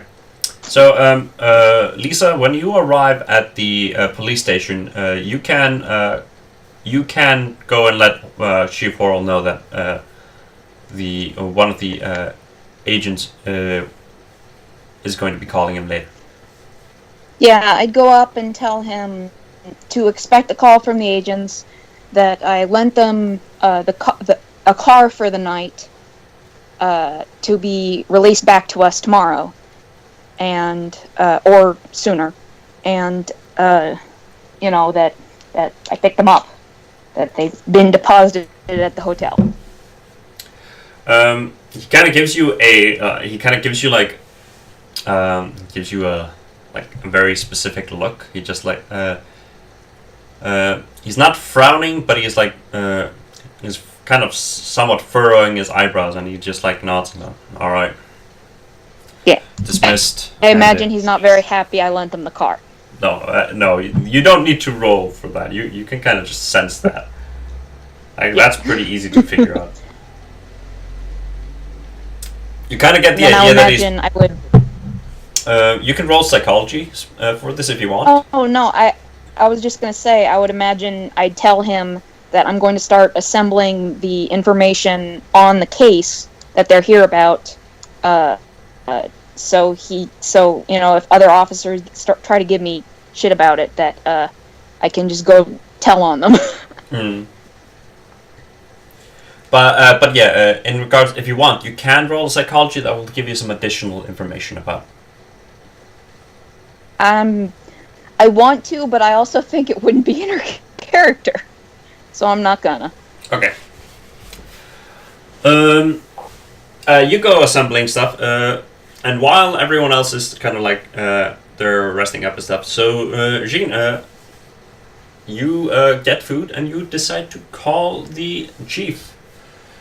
The phone rings for a while until you hear someone like obviously pick up the phone and go, Chief Worrell, LAPD. Chief Worrell, this is Gene Franklin. Sorry, I tripped over my words. We're looking to come in tonight to get briefed on this werewolf murder that we've been called into town about. Oh yeah, you were one of the agents. Yeah. Anything specific you need from me at this moment? Well, it's been a few days. It looks like our file's probably out of date by now. I was hoping that you'd walk us through where the case is at now and anything that might not have made into the official file yet.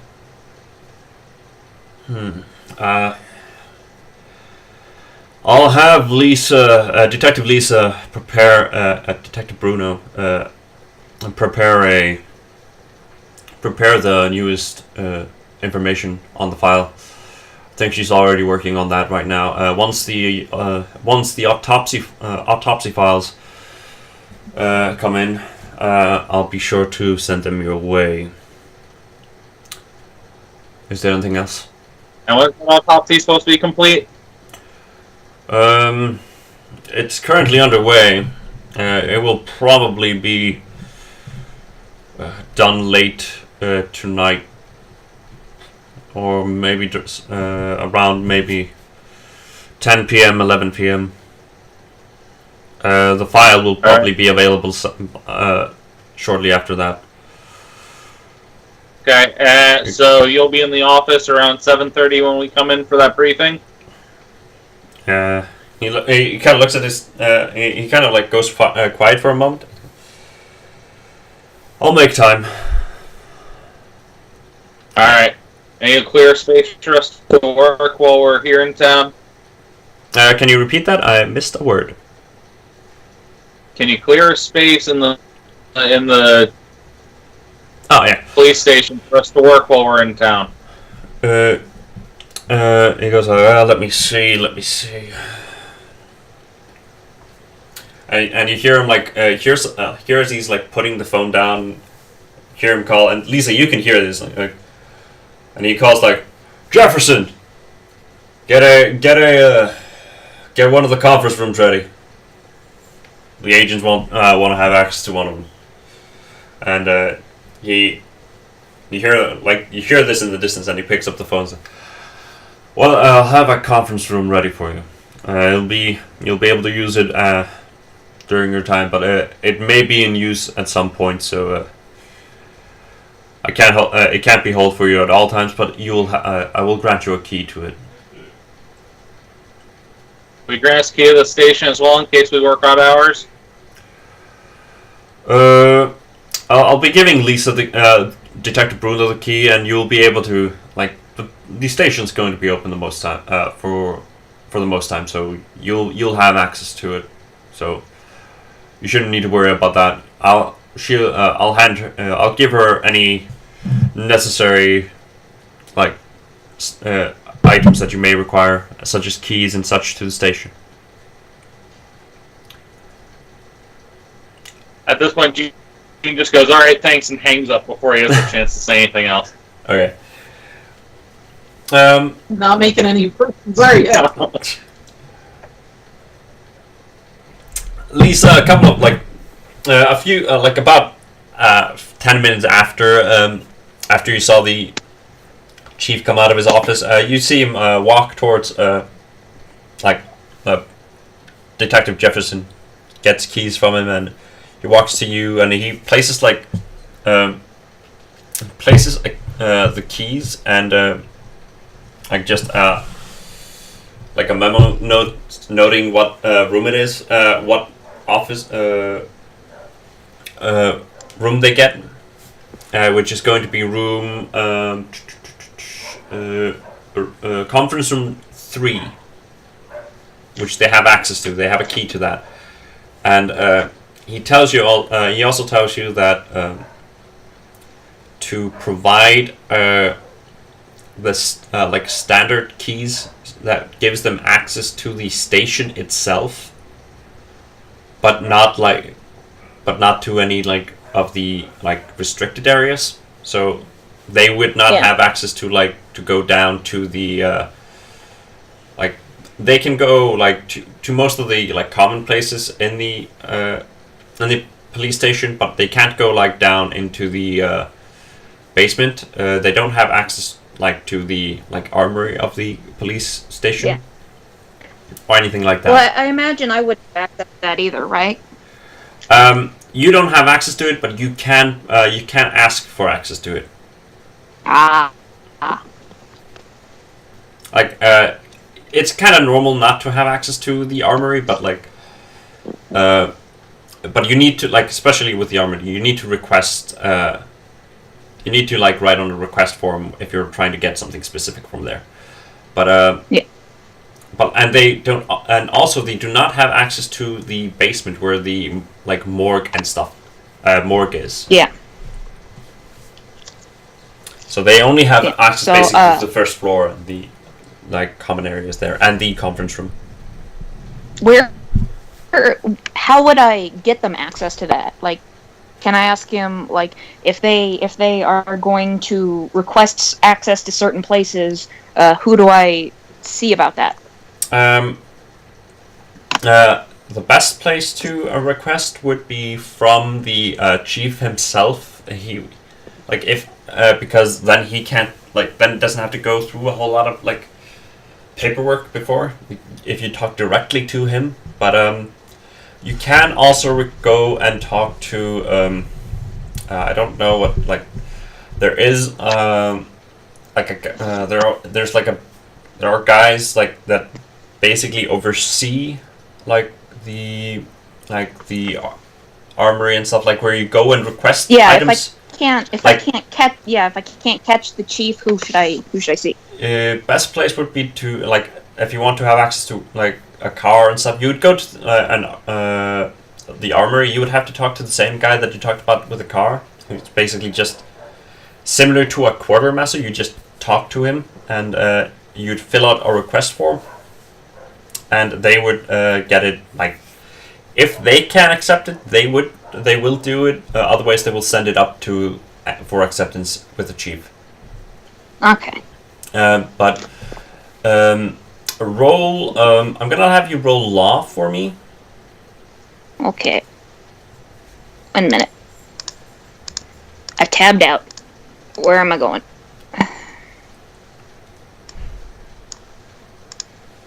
Okay.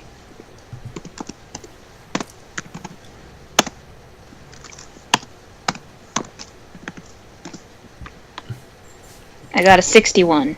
I'm guessing. What's my law? I have so much law, and I still couldn't make it. How much did you fail it by? My law is 55. Oh, okay, so you just barely failed. You get partial info from this. One thing you do know is that, like, normally, like, as for you personally have access to, like, you're supposed to have access to the morgue, as you are like a detective, so you should be able to go, like, have access to it. But you have not received, but you haven't gotten your access key and stuff. So you should be able to request that and get it, because they should not be able to deny it because of your rank. Like if you'd go and talk to the chief, he could say, like, you're not, like you'll get it when you get it. But like if you go and request it at the request table, you'd probably get it pretty soon afterwards. But you don't have it at the moment. Like, you would get access to a couple of more places in the station itself. But you do know that, like, it's kind of strange that you haven't gotten access to it yet. Well, it's not strange for the reasons, you know. It's not strange for the whole, like, backstory of your character, but, like, it's strange that you haven't gotten your access yet, but you know why you haven't gotten it yet, basically. Yeah. So that's one thing to add to the to-do list for paperwork. Yes. Maybe I can fill out that paperwork while I wait for them to show up. Yeah, you can do that.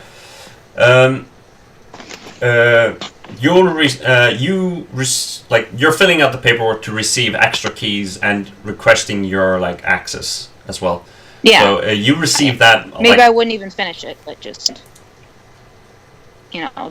maybe that's what I'm doing as they're napping and eating and such. Yeah, that's kind of what I'm expecting. So, like, around 7, when you're there to pick up the keys, he also hands you your access to the morgue and stuff like that. I will add that to my inventory. You can just write detective access to the LAPD. But yeah, I'll just write down all the keys. But yeah, it's around. It's coming up to 7, so I'm guessing you guys are heading to the police station. Yeah. I would want to be there 15 minutes early. Are you gonna head out? Are you gonna head out ahead of them, or are you gonna like head out, like let them know that you're heading out ahead of them? Do we know you're heading out early? I would strongly suggest that that we get there at 7:15. Okay. And then I'd go about my stuff, and I'd leave and go on foot and walk over to the police station. Yeah. Okay. So you kind of like head out ahead of them, and a I little don't know, bit ahead do of them, they and they kind of follow. I would probably go with Jean early. Okay. Richard, are you gonna leave with them, or are you gonna like finish up some stuff? They're heading like out a bit earlier than like 50 minutes earlier than planned.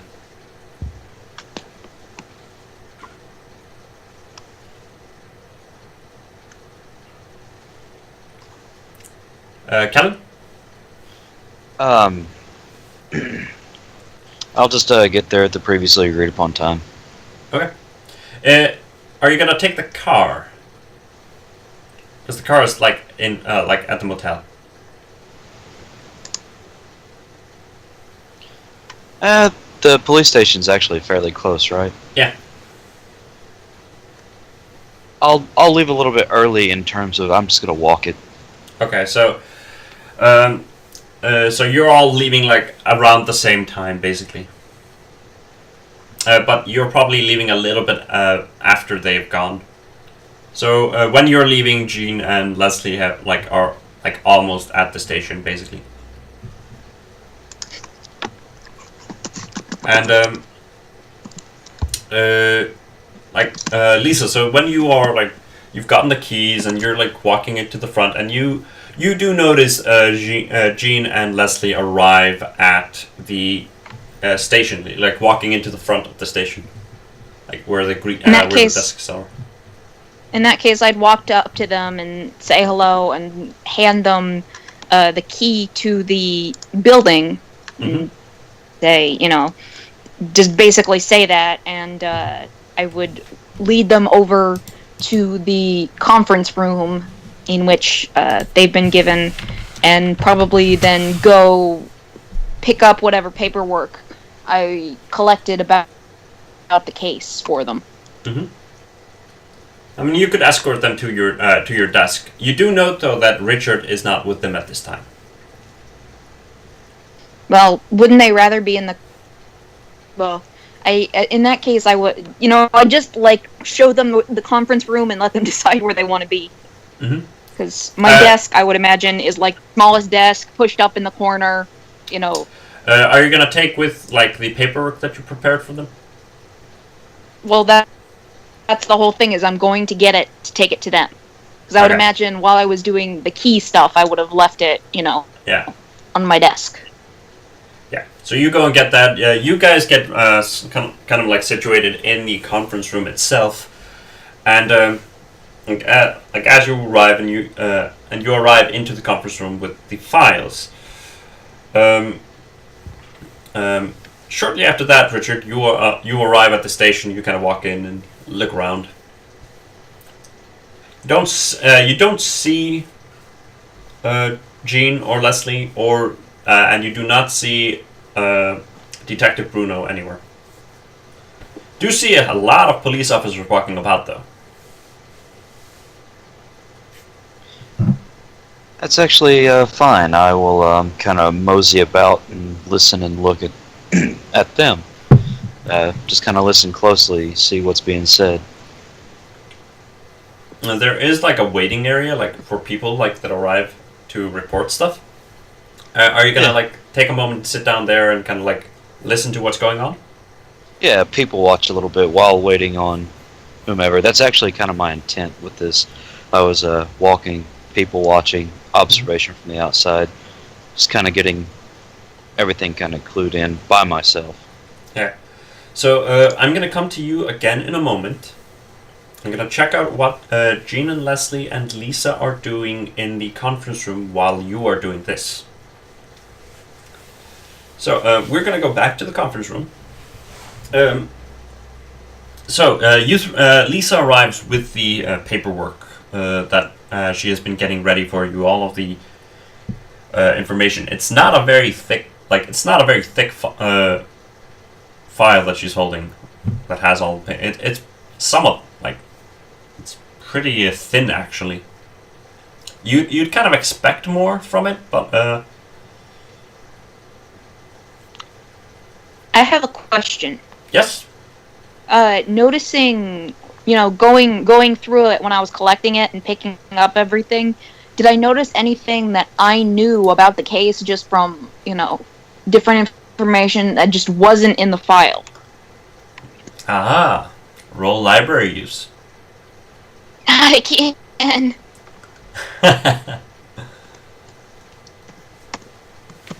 It's always the stuff I have good stats in that I don't make.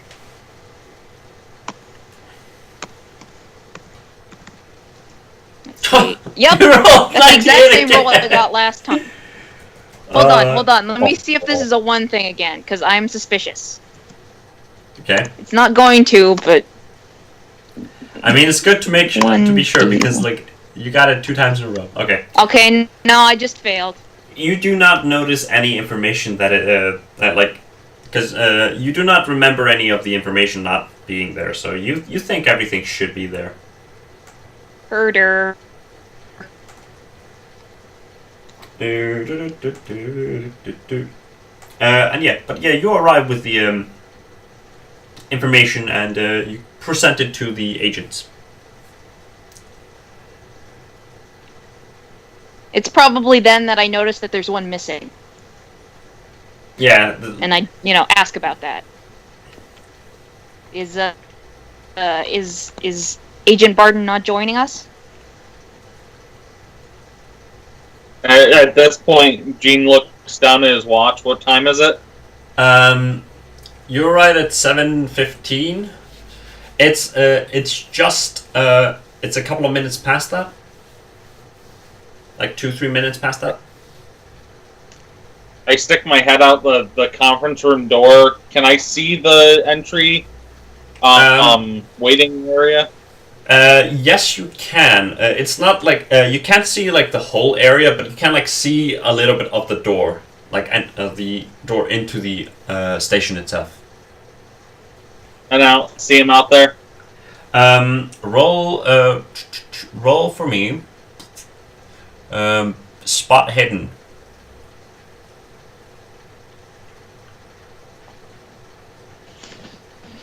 And I want you, Richard, to roll hide for me. Not because you're deliberately trying to hide. I just want to see how well you blend in. Because that might make it harder for him to notice you. I have a 60.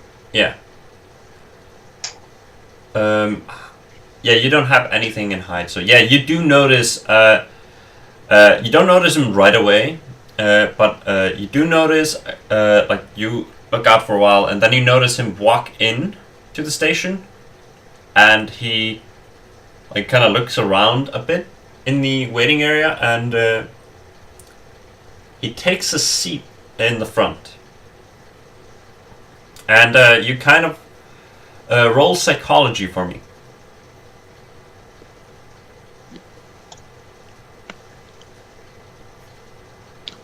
Oh. You're not sure. You're not sure why he's doing that.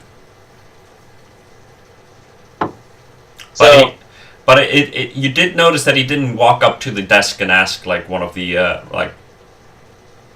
secretaries at the desk like anything. He just walked directly to a waiting chair. And so to me, I don't see that as a bad thing, because as far as Jean's concerned, that's what I would do. We were early and then escorted in.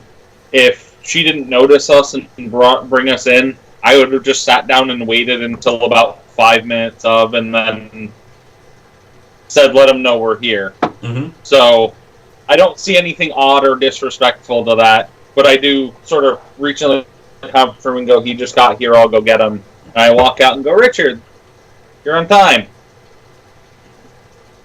And it's not like a disrespectful on time, it's like at least you're on time and not late. Yeah. He just, Richard, I kind of glance up, nod. In my head, I'm thinking, well, that didn't go as long as I wanted. And then I just get up and mosey on. But I take my time about it. Yeah. Roll listen for me, because I want to see, like, during that short time you were, like, in the front, whether or not you did hear anything. Okay. And just also getting a read of the... Another thing, can I also do, in addition to listen, a psychology Yes. to get a feel for the... Alright, so listen first. Wasn't really hearing anything. There's a lot of, like, clatter sounds, and, like, there are a lot of, like, people talking, so it's really hard to zone in on, like, one conversation. So Right. so you don't manage to get anything interesting. And considering the amount of time I had, so... Yeah. There we go. You do manage how to gather that there is, in the waiting, like, in the area itself, there's a... somewhat not necessarily like a somewhat of a, like, not a stress, but a bit of a nervous atmosphere, like, in the station at the moment. And with, like, some of the information you have about the case already, you start to think that it's possibly due to the fact that there is no headway in the case itself. So that might be the reason why there's a bit of, like, nervous air in the room itself. Like, the officers seem to be somewhat nervous, and they seem to be very busy. Okay. But that, like, but you don't, like, manage to pick up specifically why it is, but it's kind of like what you think is the reason. Alright. But also, like, you did notice that the waiting room is, like, it's not packed, but it has at least a significant amount of people. Which, but you're not sure if they're all for, like, for a similar cause, for a similar purpose, or if they're, like, witnesses for have any information on the case or something like that. It does seem to be very busy. But during your, but you do walk to the conference room, and you see inside Leslie and Detective Bruno. Nod to him and take a seat.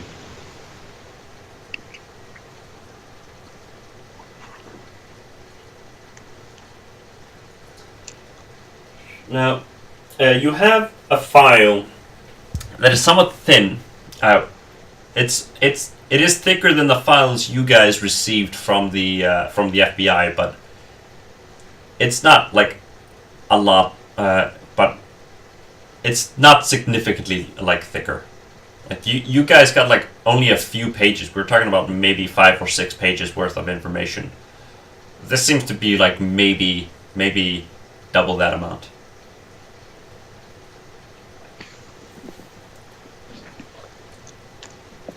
And most of it seems to be, like, eyewitness, witness notes and like, information that from officers at the scene of the crime and stuff like that, noting basically the area and like anything of interest after the fact.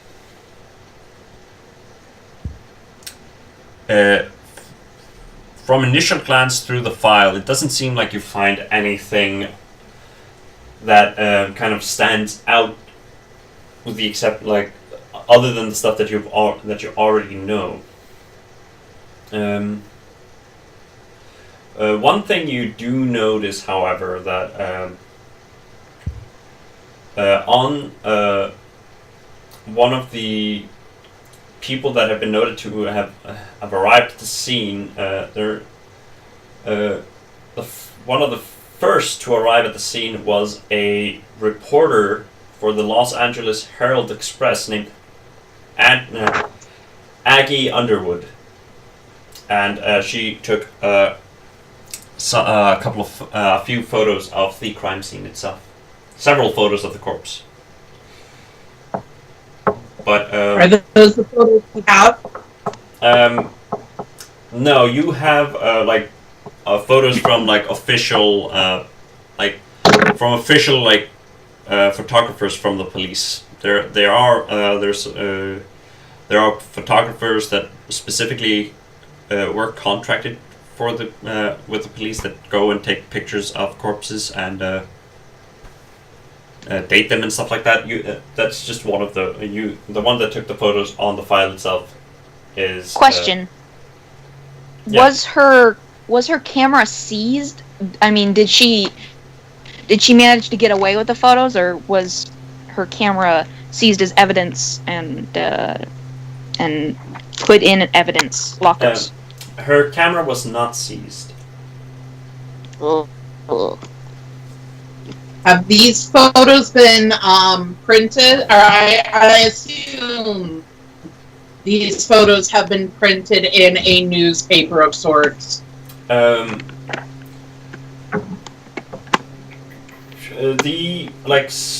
see. She did. She information that you get if you research her a bit. Let's see. I was just going to ask if the newspaper that had the photos that she had taken in them was in the briefing file that we had, or that we were going to receive.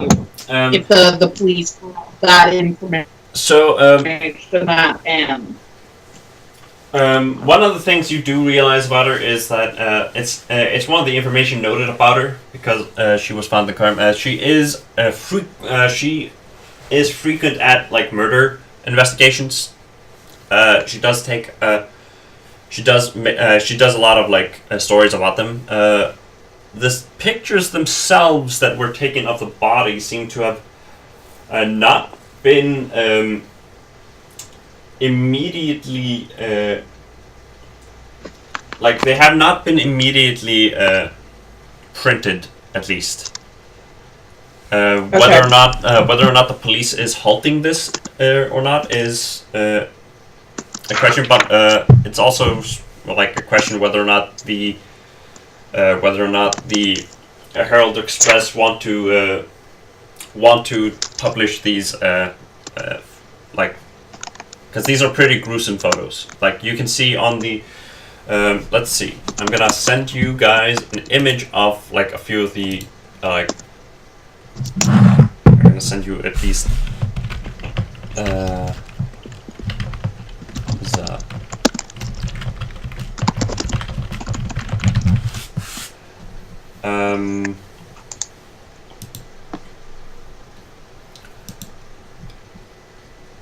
I'm not gonna send you at least a picture of the crime scene itself because that is somewhat gruesome.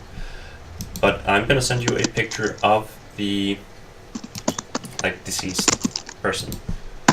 The pictures that she took are from the crime scene itself, and there has been a picture printed of it, like when that they have like that arrived in the newspapers and stuff like that. But it has like a blanket covering most of the victim. It would be.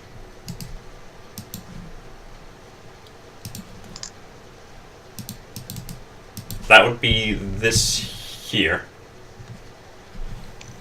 That is the pictures that there is a newspaper clipping in there of the file of the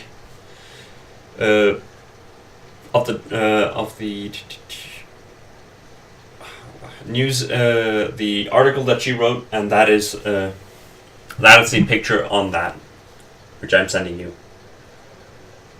Okay.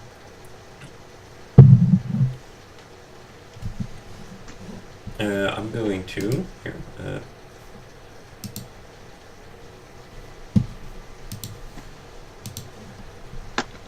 Do this. So that is the image that has been printed, but she did arrive early, and she did manage to get quite a few pictures, which is what you know at least. Okay.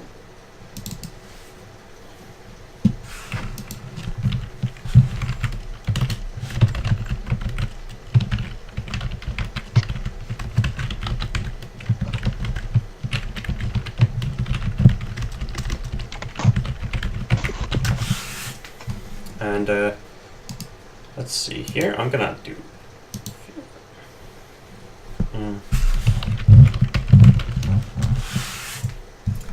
And just for this here, I'm going to do.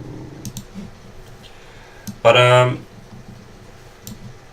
mean, other than that, it doesn't seem to be that much out of place. But But it is interesting that you managed to arrive really early on the case, on the site itself.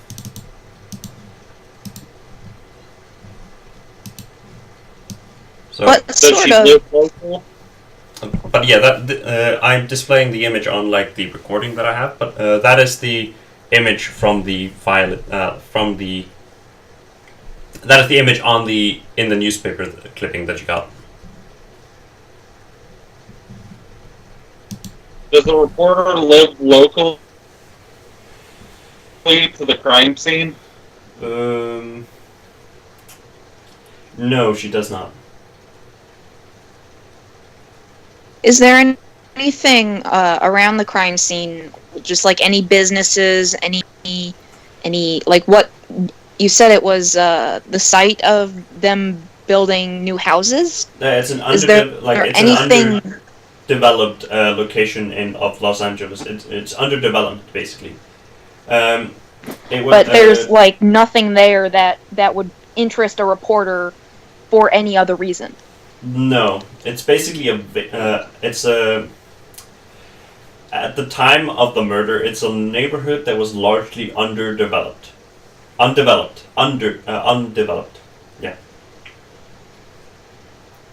The only reason why the body was discovered is because because a local resident was out walking with her daughter. I mean, it wasn't really hidden at all. The body wasn't hidden at all, but it was pretty. So it was pretty easy to find the body, but.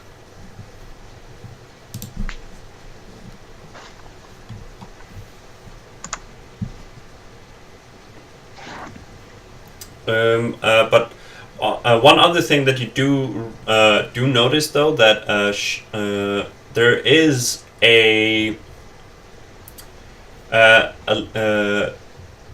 Elizabeth Short has been arrested at least once before, for underage drinking in 1943. That's what the criminal file says about her.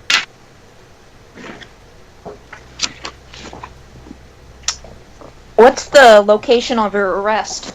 Santa Barbara. One question about the Is there a chunk of a file that's like all of the crank calls that I'm sure the station's gotten since news of this broke? Of people calling in saying that they had witness testimony or anything like that? People going in saying, I saw her in the area, I saw this creepy guy in the area, like all that kind of stuff. At this current time, there hasn't been any amount of them.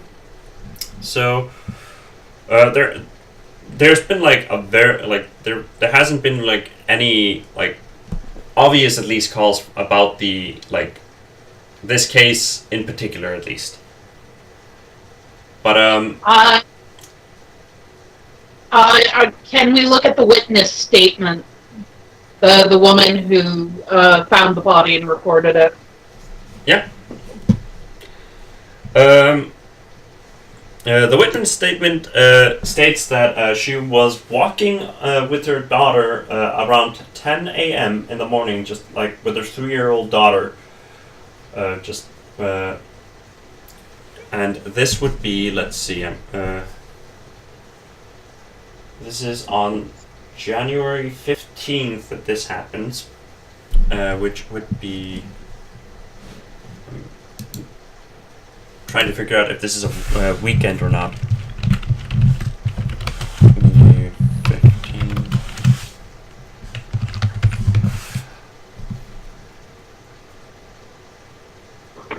But it's a Wednesday, so but she was 10 a.m. Wednesday morning. She was just walking with her daughter, a 3-year-old daughter, and she was walking past where this the body was, and initially she had thought this was a discarded mannequin that had just been thrown away until she came closer to the body and saw and saw it, and kind of like noticed that it was a severed body instead of a mannequin. In which, once she had discovered the body, she retreated to a house close by and immediately telephoned the police. Did she give a location? Did she give a location in which she lives? Like, where? What would why would you take your kid to a undeveloped housing region? She lives close by. It's just like she lives in a neighborhood very close by, so she's just like walking with her through a, like there is a road in this neighborhood, and there is a road, and but other than that, like there isn't any like proper housing. It's like currently under development, and but other than that, it doesn't really seem too strange that she was like walking with her child there. But she doesn't seem to be suspicious, at least from that. You saying that makes me more suspicious. And the police got there before anybody else did? There weren't any people on the scene when the police arrived?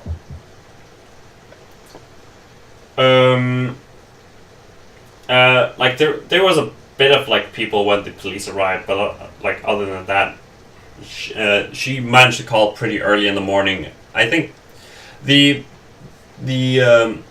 presence of the police draw more people to the scene of the crime than basically the woman. It was pretty like it wasn't that noticeable. Alright, and there are no other witness statements? None specifically for the case, no. That was the only witness statement specifically. Other than that, there are just statements from like written statements from the police officers at the crime, what they found and stuff like that. I have a question.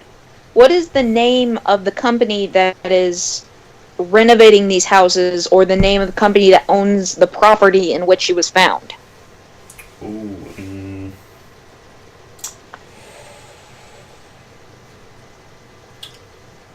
the current time, there isn't anything being built there, so there are no like. Well, yeah, but if there's going to be something built, someone has to own the property for it, don't they? Or is it? Am I just too obscure now? Let's see. It would just be under like it's probably by like currently just it's contracted work. So okay, then was anybody like any construction at all being done in not that at area? this area, no. Okay, Basically, only thing that has been made there is the road there. Break down that thought. So basically, the information that you have from like the scene of the crime itself, and this is the information like written in the report, is that her face had been mutilated by 3-inch gashes on either side of her lips, creating a grotesque smile, rope marks around her ankles and waist, as well as further cuts and other mutilations. They suspect that she had been tied up and tortured for several days before her death. From what they could see on the body at the crime scene, she had been disemboweled, drained of blood, and body washed clean.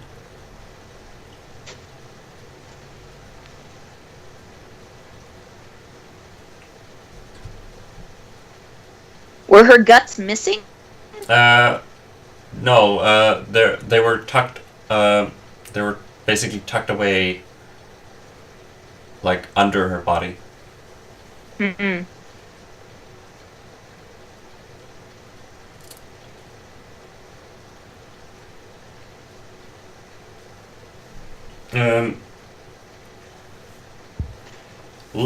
They were pretty lucky in with how fast they were able to identify who she was. They managed to get some. Her prints revealed.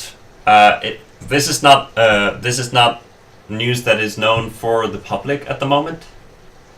But like, her name was found due to her like fingerprints that they managed to recover. Have they contacted the family yet? Or does she have any family that they could contact? Let's see. Like, if her family has been contacted, like, you wouldn't know at the moment. It's not specifically stated in the file. But you would think that her family, if any, has been contacted. So basically, I should just ask around to figure that out. Yeah. Around the station, I mean. That would probably be the best way of figuring it out.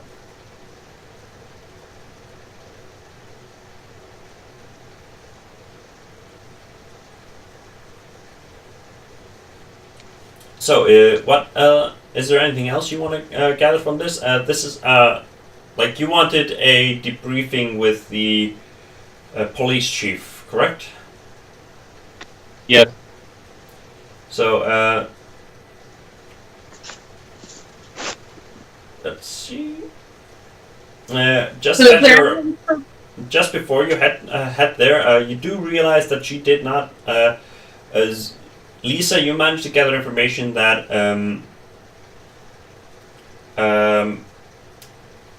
like she had a falling out with her like father. Okay. And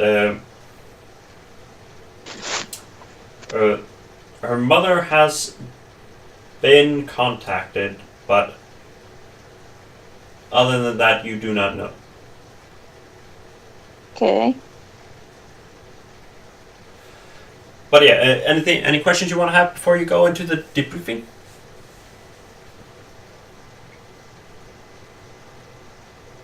I was just going to ask if there was anything that we've been told that hasn't been leaked to the public yet? Anything that you've been told that hasn't been leaked to the public yet? Yeah. Not that you would know at the moment. You think that you would think that you have all of the information from like the file that you've received. You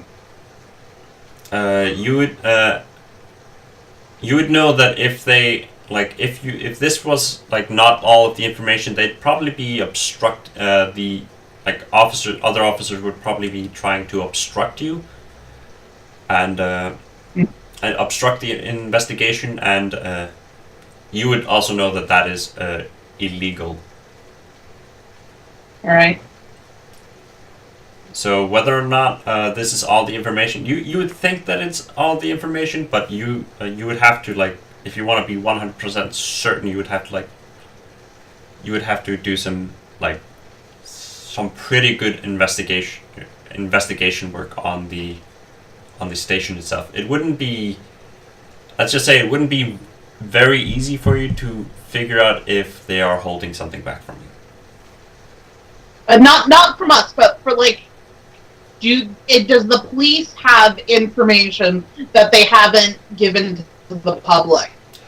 Do they have any leads? Anything they're waiting for? No, they somebody don't. to slip up? They don't have any leads, like any specific leads on who, like who they think did it or anything like that. The only thing they know is her name and the cause of death. Cause of death. They do not know what the murder weapon was.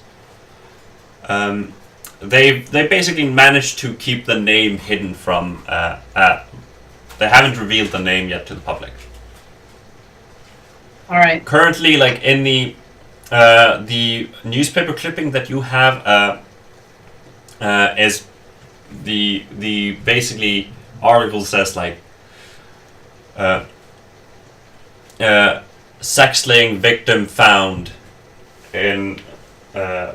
deceased in out of town, in Lamert Park. So basically, that is the information the public has. They don't know her name or the article goes into some detail of like the death, but does not like describe it in like the same way as the police article describes it. It's not nearly as gruesome to read. Okay. But other than that, are you guys ready to go and talk to the chief of police?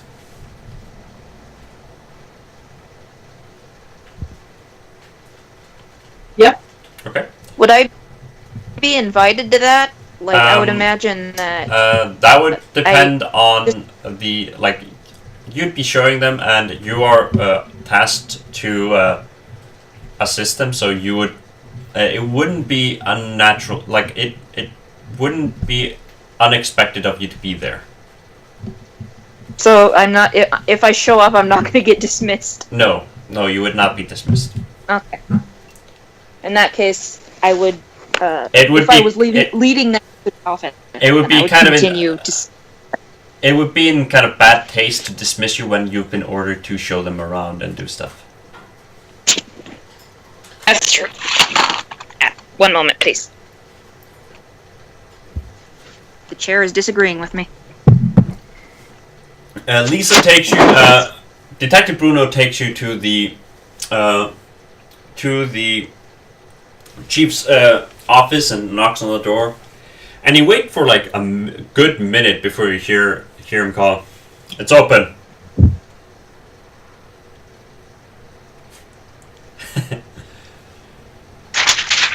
And but yeah, you hear him call, just like, it's open.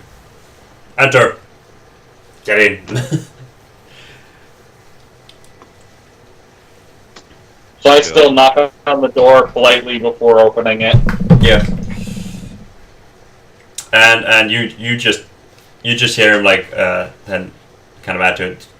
It's open, I said. And I'm already opening the door at that point. It was just sort of like knock knock, get the door.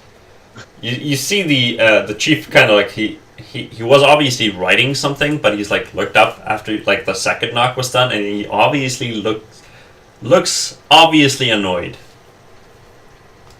But other than that, he has a frown and like, you've arrived. Come in. Are there enough room for everyone? There are 2 chairs in there. I will stand in the corner and lean against him. Mm-hmm. Who are going to take a seat? I'm guessing Jean is going to take a seat. Yes. I will also take a seat. Okay, so where do you want to be, Lisa? You're the last one to enter the room, basically. I would imagine I just sort of stand, I close the door and just sort of stand in front of it. Yeah, okay, that was exactly what I was kind of like envisioning. So you see him close the file that he was writing in, kind of, and looks at you and like, so how can I assist you? You wanted a debriefing of the situation? Well, come to town. I was hoping to sit down with you and get an official briefing, and as well as your opinion on the case and what leads you think we haven't run to ground yet, where you think would be the most fruitful place to start. He takes a moment to like kind of think and goes, well, it's kind of, we haven't had this kind of a case we haven't seen anything this bad in a long time, so we weren't really ready to deal with the situations. We decided to call in some assistance. The crime scene itself was due to it being kind of an area that there's not a whole lot of people going on about, but the area itself was pretty trampled, and we haven't been able to properly secure the crime scene, but with the evidence that we have been able to gather, we did manage to find out who she is, and we have contacted her family about it. I could. Most of the information you have already been able to gather. The files mention most of it. We have not leaked any of this information outside of the station in regards to her name. All of the information that the reporters have been able to gather is from the crime scene itself and from somewhat stalking our police officers. We have been required to warn some of the reporters to back off a bit. We have most of the station working on this case.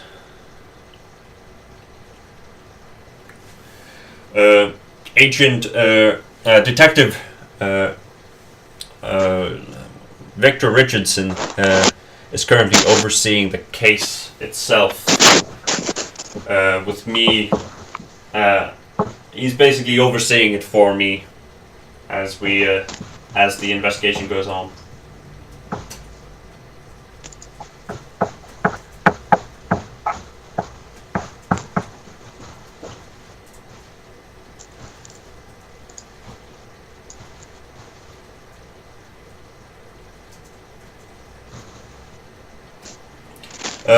From what I've heard from him, the autopsy should be finished by tonight, as I mentioned to you,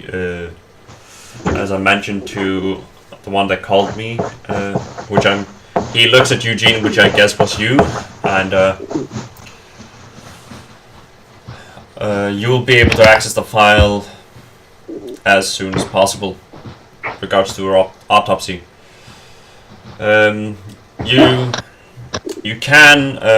You should be able to check out the crime scene if you think you might be able to find any added information from it. He writes down the address on a paper and hands it over the table.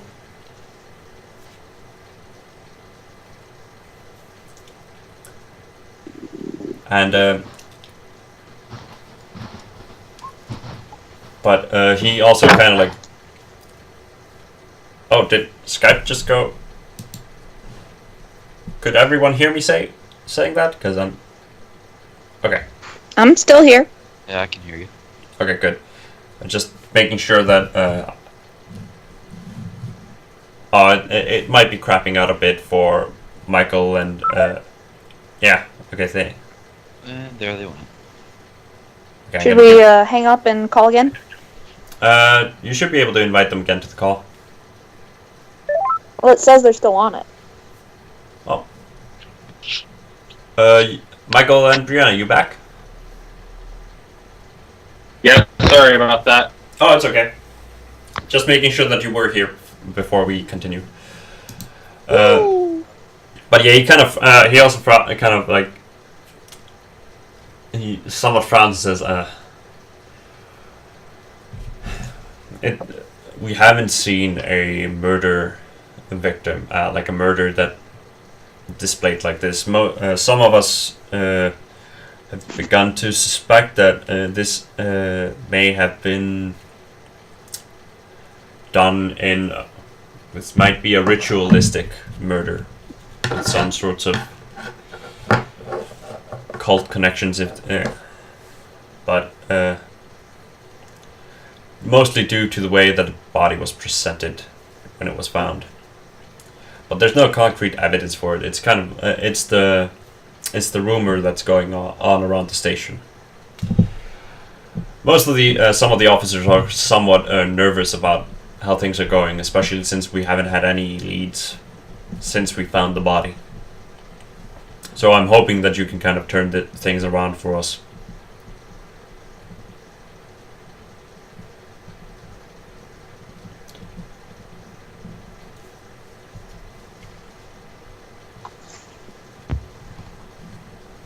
A director, what kind of man is he? What is his office like? His office has a few filing cabinets in it. Obviously, mostly for like going through for cases and stuff. But it's a pretty simple office. There is a large there is a window on the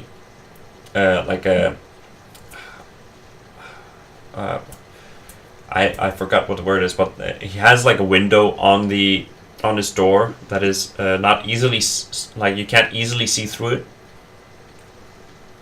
and like it's matted out, so you can't you wouldn't be able to look through it and just see everything that's happening. You would see blurred shapes. Yeah, that kind of cloudy look or whatever. Yeah, like a cloudy window, and there's also next to the door a larger window that has drapes in front of it, and the office is somewhat simple. He doesn't have he has some commendation stuff up, and the desk itself is neatly you would guess is normally neatly he keeps it neat normally, but because of all of the stuff that's happening at the moment, her the desk is somewhat in a disarray. It's kind of like he can't. He's trying to keep up with everything that he has to do, so he hasn't had time to keep things in check on his desk. He looks. He himself, you can just see, kind of looks tired and frustrated, just from looking at him. You can't really get a proper read of him without doing a psychology roll. I'll see if I get a first impression from him. Why not? Okay.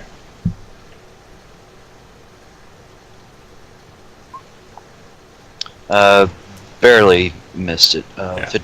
63 Yeah. over 55. You don't really get too much more information other than that about him. He Okay. you do notice his frustration and stuff like that, and he like the way he's answering you is kind of like you can hear that he's tired, but he's also like underlying frustration is kind of noticeable. Okay.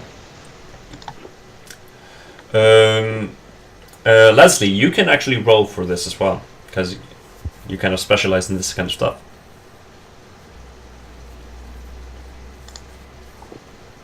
You just want me to roll? Not persuade. What, psychoanalysis? Yes, psychoanalysis. You're kind of trying to analyze him at the moment, so. You. Right, and I just under 74 to my 75. Okay, so what you do manage to get is like one of the things that you find is kind of obvious about him is that he definitely doesn't want you here, but he needs to get some headway because nothing is happening. All right. So you feel like he's getting you to he's giving you the information that you need, that you're asking for and stuff like that. But it doesn't seem like he's going out of his way to tell you anything more than you need to know. All right. And you do know that a case of this caliber, like the station, like as police chief, he definitely wants to be the one. Like he wants the station to crack the case, not the FBI. Because it kind of gives it doesn't give them a very good like rep if they called in the FBI and they did they solved it. Kind of gives it he and this is kind of common, like sometimes like police officers and detectives and stuff are somewhat reluctant in assisting FBI officers because they feel like they will be seen as somewhat incompetent, but as the chief, he knows that he needs to get the assistance in, but he's begrudgingly doing so. Was he the one that asked us to come here, with him specifically? No, he was not the one that asked. The one that demanded this was basically the mayor. Those that have like connection, they wanted like some headway, and there was nothing happening. And basically, the government was kind of like pushing pushing them to get something, because it's kind of because this murder has like gone to be a very big story in just a very few days, and people the government's kind of like a bit worried that this is gonna have bad influence on traffic on the town and stuff. So they want, and when they hear that there's been no progress with the case since it started, they were like, okay, we want to get some extra hands in here. And it seems kind of like they were impatient in doing so, since the case is it's only been 2 days. But with the scale of how much manpower has been put into the case, it doesn't seem it doesn't surprise you though, because there's so much manpower being put into this case. You do think that there other departments of the station are lacking in manpower because of that. Okay. But yeah, he that's the information at least he briefs you on, and he kind of looks you over and says, "Is there anything else you want?" Detective Lisa provided you with keys to the station, I presume, and with a file with all of the relevant information.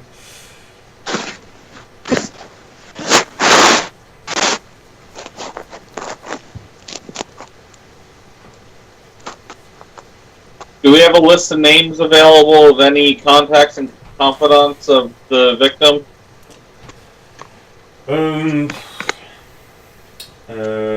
She's just been pretty recently, so they've been working on trying to get to know, see who she knows.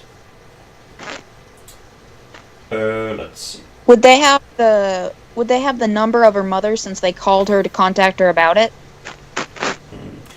The most recent person that they know that she's been in contact with is a man named Robert Manley, or as he's nicknamed, Robert Red Manley, who was a 25-year-old salesman.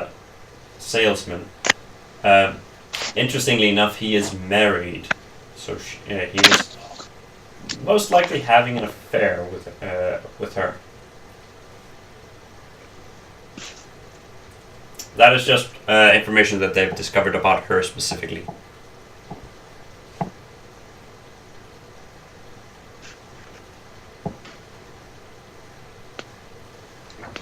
But I'm assuming we have information on her land, who her landlord is, who her boss is.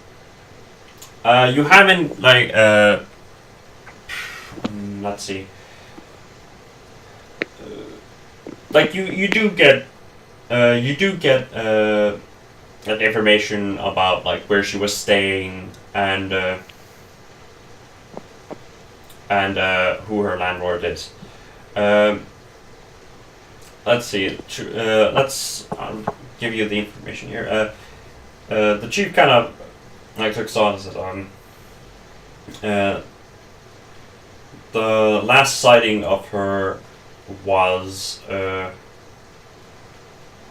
she was from what information we managed to gather, she was last seen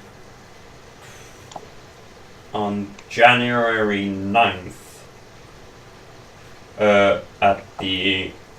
by some of the patrons of the Crown Grill Cocktail Lounge at 754 South Olive Street, about half a mile away from Biltmore Hotel. That was the last time she was sighted.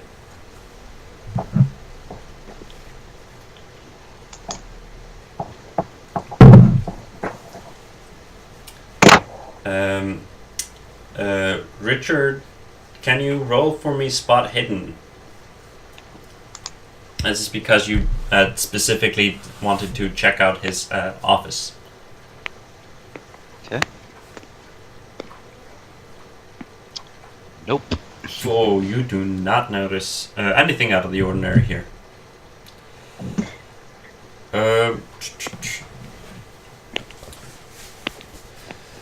But yeah.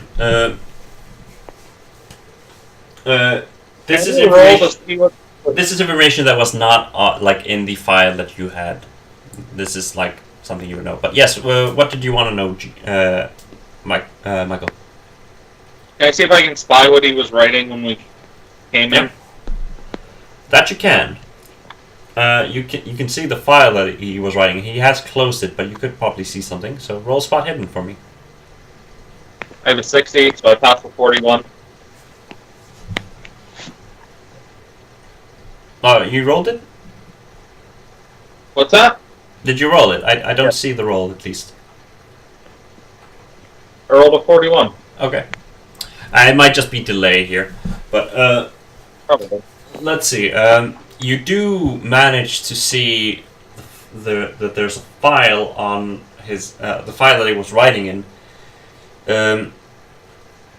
You do notice that this is a file on this case, and it's... compared to the file you got from the station, it's significantly thicker or larger.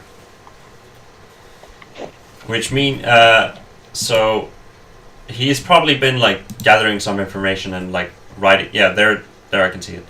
But he's obviously been writing in a file for this case specifically, and you don't know what he wrote, but you do find it interesting that the file that he has is significantly thicker, like larger than yours. Is it like obviously marked that it's this case? It is not obviously marked.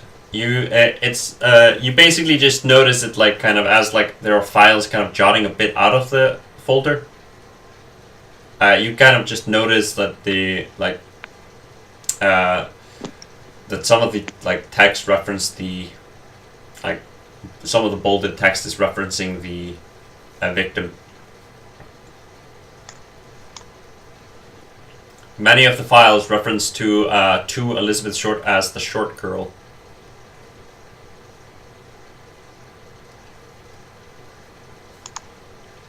But what really caught your attention is like one of the files that was jotting out had had her image, had her picture posted to it, so you could you didn't see the full picture, but it was like a picture of the crime scene itself. So you managed to kind of like put together one and one.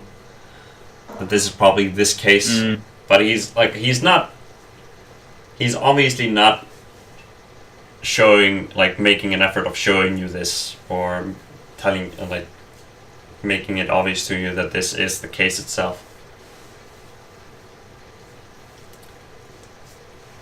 As you've noticed, most of the information that he's told you is information that you guys have already seen in the file itself.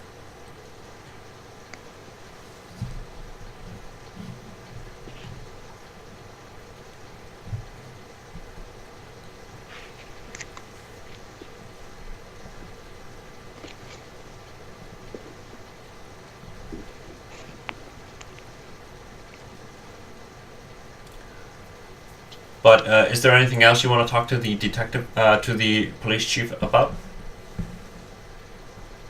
Yes, the area was it's currently underdeveloped and being developed, correct? Yeah, undeveloped at the moment.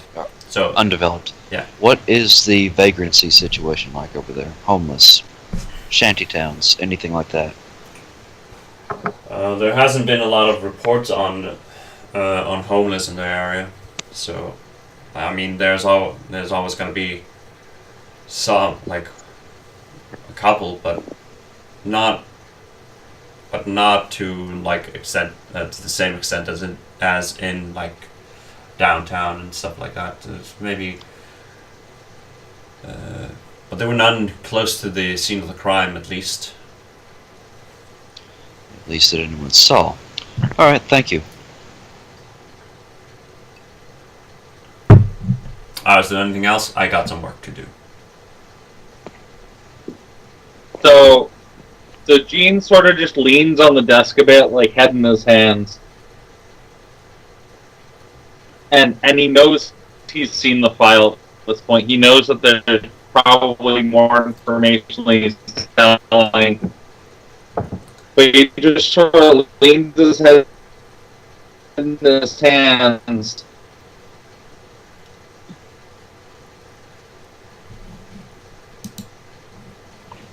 Oh. And says the chief with his head down. Huh, what's that? Does Chief react? Yes, he does. When you do that, So, as you're leaning forward, he Gene's just looking right at the files, at the corners of the picture of the short girl, and some of the...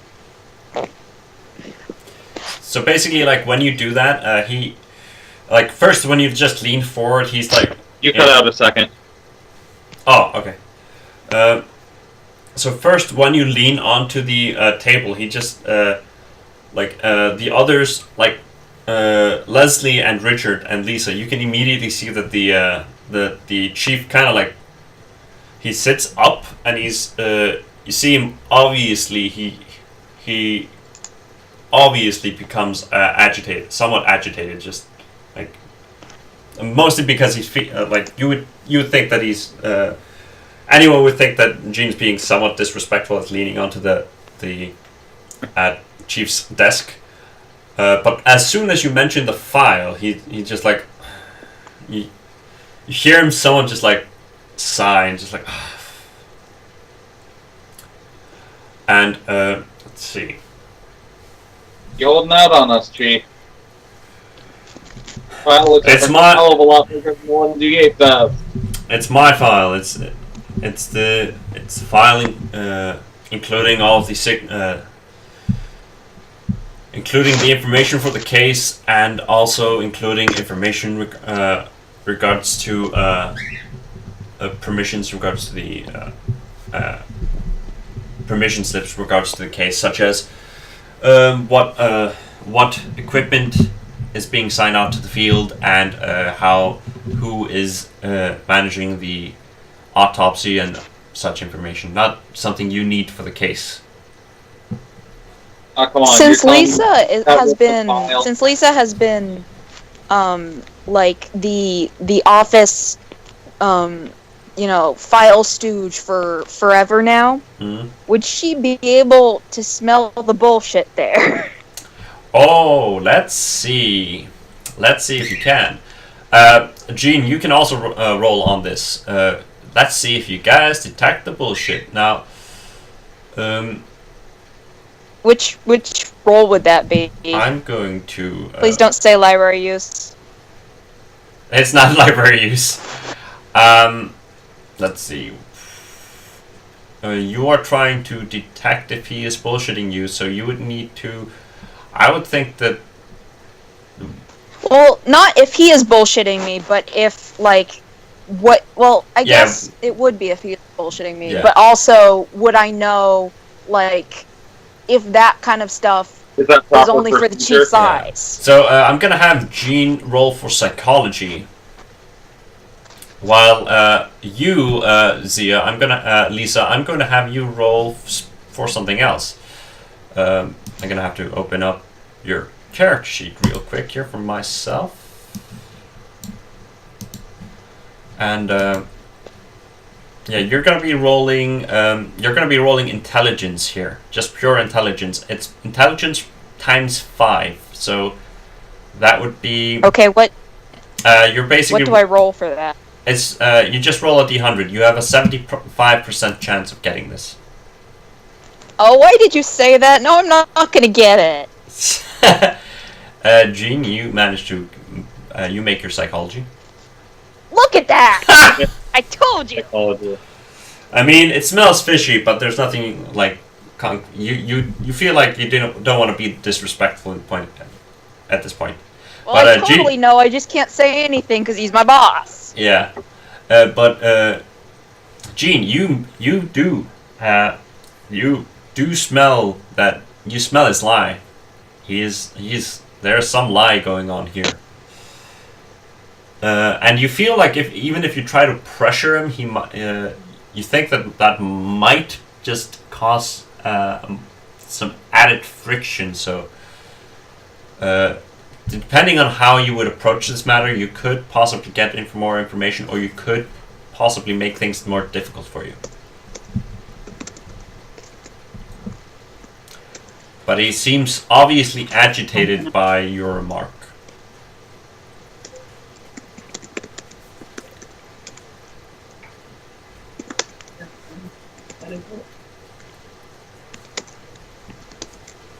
And for Lisa, Leslie, and Richard, you see that he is agitated, but you see his agitation basically.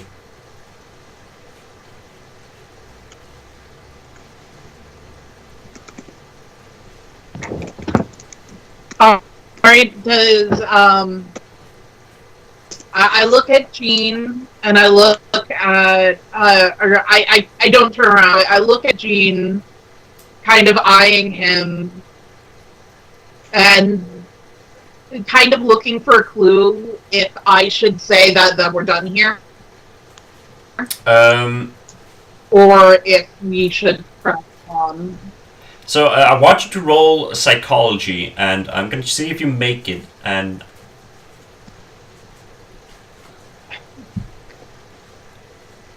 psychoanalysis, actually, but you managed. I rolled 75. I've got 75. Yeah. So I got a quick question for you, Gene. Are you going to be pressing the matter?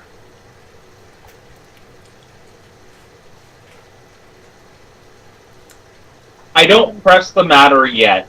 Okay. What? I don't press the matter today. Okay. What you get, Leslie, is that Gene is basically. It seems that Gene is like has had enough for today, so he's not gonna like. He always doesn't seem like he's going to be pressing the matter anymore. But he obviously wants more information.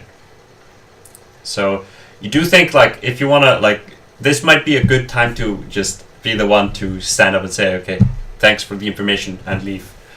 Because there is some agitation in the air, mostly coming from the chief, police chief, but it's very easily like you don't even need to like roll to notice his agitation. He's just like you just feel it.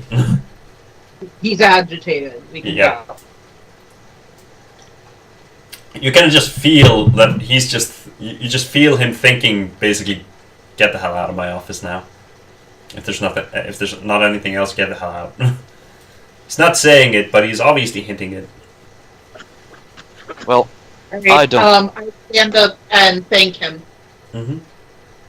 for his time. He just looks at you. He doesn't do anything, but he looks at you and somewhat relaxes. Not enough to make the agitation in the air go away, but he relaxes a bit. As Gene stands up, I just sort of look to him, and then obviously to the folder and to him again.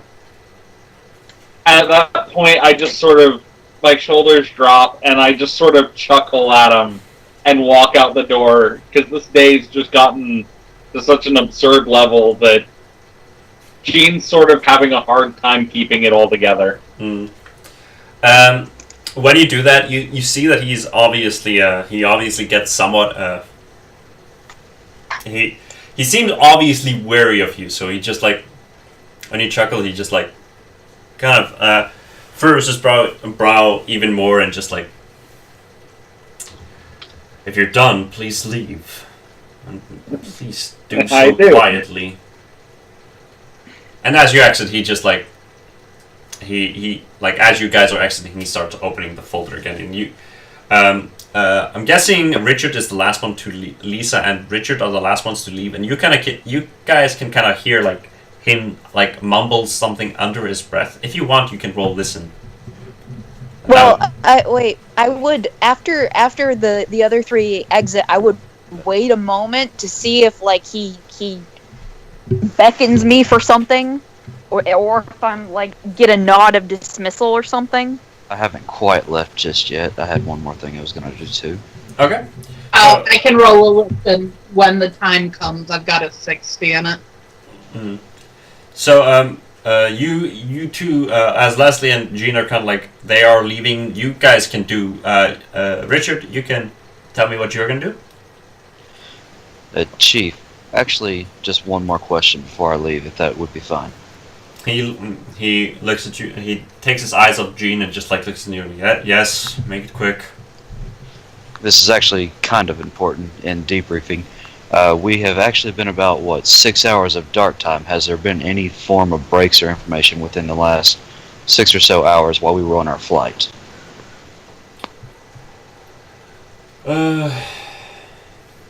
Anything that may be still being processed that we just wouldn't know yet. He lets out like a hefty sigh, and he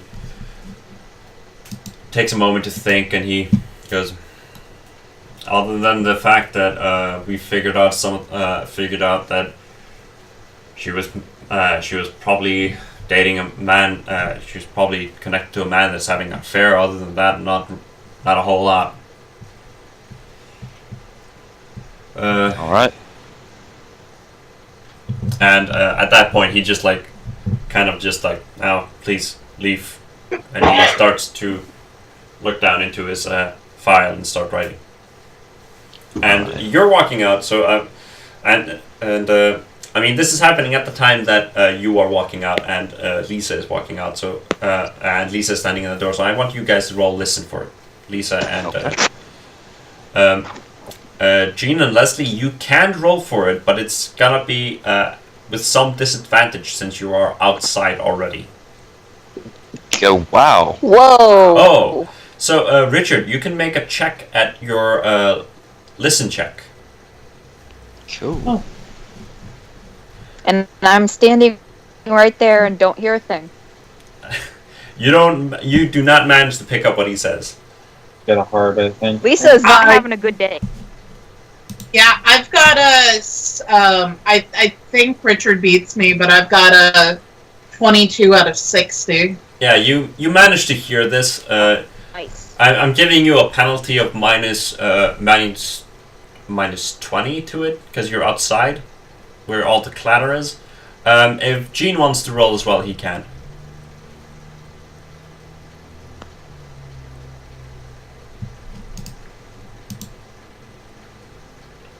But it's very hard for him No, to I make don't it. need it.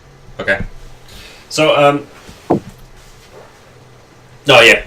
Now, Leslie and Richard, you managed to hear him as he like kind of, as you're leaving, you hear him kind of under his breath saying, like, "These goddamn government rats." And you can hear the, like, it's part, like, his agitation is obvious.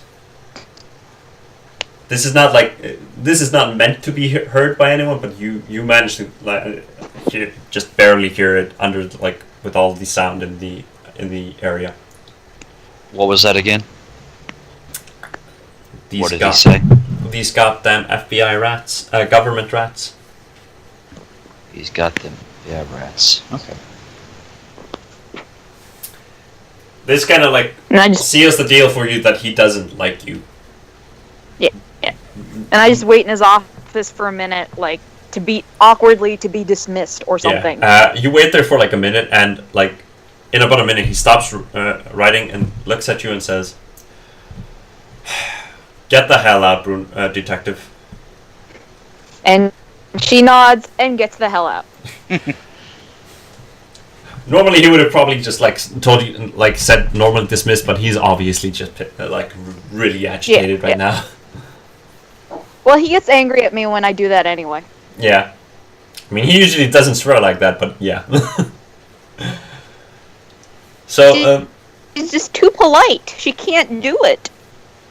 so you are basically gathered outside of his office. Like you probably spend around a half an hour inside his office discussing the case overall. He giving you information that you like is already in the file, and you kind of like sizing each other up and stuff like that. But is there anything special you want to do in the? What is your next course of action? Well, Go to bed. I make a slight comment. I look up at them. I don't think he likes us. No, No, shit, I Sherlock. heard that too. That actually makes Lisa's stone face crack and makes her giggle a little. The detective that has been has managed to keep her composure this whole time starts to somewhat giggle as you say that, Richard. It's not a cute giggle either. It's like a giggle snort. Like Although those can be cute on occasion. like a bit of a snort in between. I don't really like being compared to a rodent, but sure, why not? You hear that, Leslie? And Gene sort of turns around and intentionally puts his back to Lisa and says, "Did I miss something?" I look at Richard and say, "You tell him." Say what? I say, "You tell him." Well, it was very subtle, but he said these FBI rats, basically. So, if he didn't want us to hear something, then yeah, it was blatant. Now, what would I know about the investigation that had been happening to the chief before? No, you would not. Ah, darn. Police investigate the investigation of this kind is pretty they're trying to keep it kind of under wraps because they don't want him to don't want him to be acting as hiding stuff. I know. I had a joke, but I can't make it now. But yeah, I tell Gene is I heard him mumble under his breath. He's goddamn FBI rats. That definitely seals the doesn't like us deal for whatever reason. And who's to know who else he speaks for? Looks like we're on our own, boys. Lisa No. coughs. Yeah, not completely on our own. I nod at the detective. Wink, wink, nudge, nudge. Point, point. Blink, blink. She's just looking at the ceiling, pretending she's not hearing this conversation.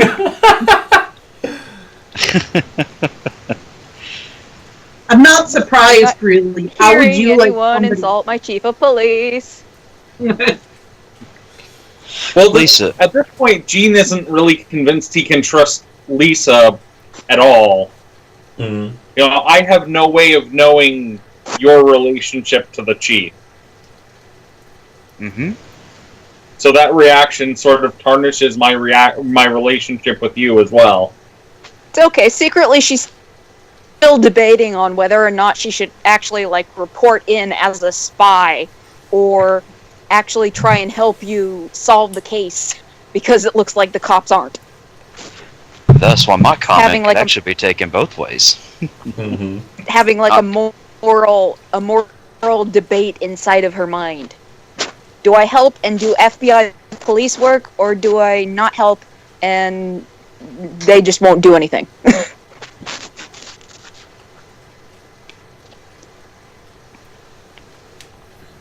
Anyway, someone was going to say something? Sorry.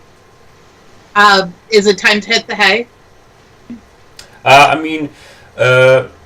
It is about currently it's somewhere around 8 p.m. in the game. So, but it's not long until we fade for we stop for today.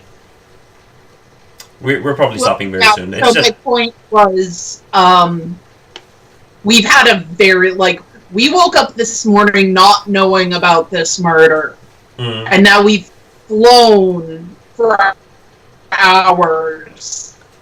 We got our hotel, and then we came up, and we know that the police chief is just not really willing to work with us. I think that would tire anybody out. Well, it's worse than that too, because it's 8 o'clock here, but we took a flight which kicked us back 3 hours. So for us, it's 11 o'clock at night. Yep. Mhm. Jet lag. Fun stuff. So we're all jet lagged and pissed off before getting pissed off. yeah. I mean, you guys would definitely want to get some rest soon at least. The frustration along with being tired is kind of setting in. I mean, probably especially for Gene, because he's been somewhat not pleased with the situation from the get-go, and so he's probably somewhat he's probably somewhat tired, and his frustration is probably just somewhat helping him getting more tired.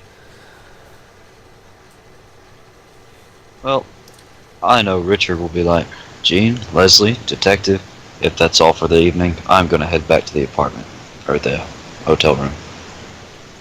I am as well. Gene just sort of grunts. In that case, Lisa would wish them a good night. Probably offer to walk them there. But like if it's only 8 o'clock, she would spend like another 2 or 3 hours, maybe just like in the conference room, like writing everything down that they know on a chalkboard, and like witnesses and references and stuff, and just basically making the conference room into a little bit more like a war room. Like a question, since you are going to be heading to sleep and stuff, do you want to decide a time when you are meeting up to continue the investigation tomorrow? And Yeah, I guess probably bright and early. 5 o'clock. 6 in the morning at the diner where we had dinner. Would you be telling Lisa that, or would you like? Yes, I would. Okay. I mean, they do need some police. They do need to have you around because you are kind of acting as their like ticket to go to police to like crime scenes and stuff. So they do need you around a bit. And if we decide to like we're going somewhere, we don't have the car anymore. And I asked her if she has a non-police vehicle we could use to be discreet. Did I end up buying a car? You don't. I don't think you own a car, but you can. But you can request a. You can request a police vehicle that is not marked. Like with it comes like with a like. With all of the like with police sirens and stuff like that, but it's not like marked obviously police. In that case, I would ask them, would you rather have an unmarked vehicle or a civilian vehicle? Because I could borrow one from my dad. Probably a civilian, like the least police looking car. Like if you have a minivan with wood on the side, that'd be great. What would be like? I'm trying to think of like. I honestly don't think he would have anything like not very flashy. All of his cars would be very, flashy and expensive. So what would be a very flashy and expensive car in 47? Probably something like a Plymouth, kind of like what Richard owns. Plymouth in that case, would probably be. Oh, I like that one. Any 4-seater. They would probably be a Plymouth. It would probably be a 4-seater Plymouth. Let's see. Yeah. Let's see if I can't find. There are a couple. We're talking like midlife crisis car. I just shared something on Discord. That's what I had in mind. Oh, let's see. I'm gonna check that out.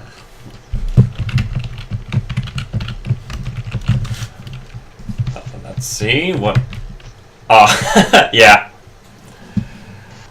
So something like that. So maybe I don't even say that would be what it was. But if they choose civilian as opposed to unmarked, it's going to be something like that. So yeah, the car that I basically I kind of saw as like as a 4-seater. Let's see. Come on. Yeah, something. Like it would be something like this that I am sending now.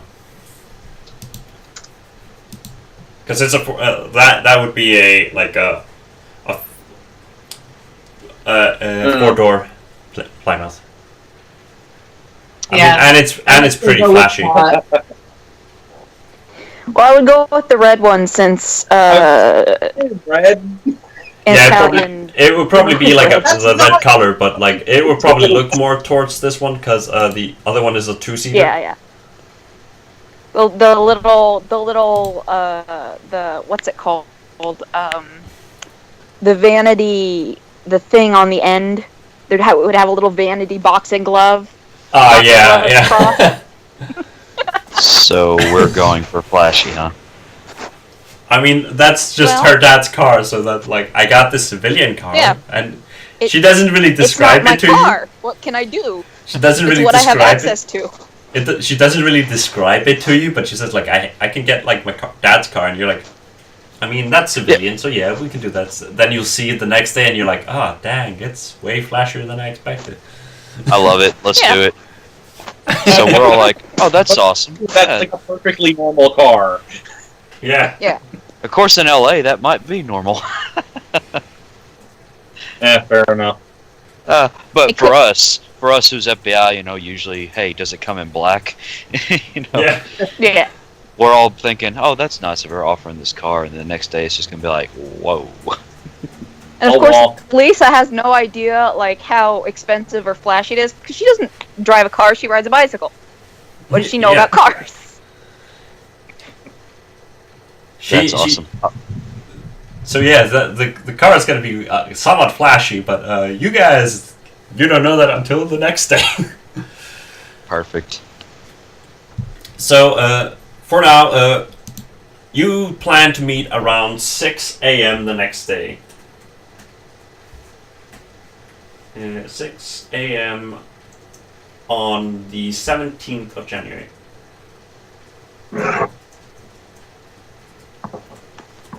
Whoops.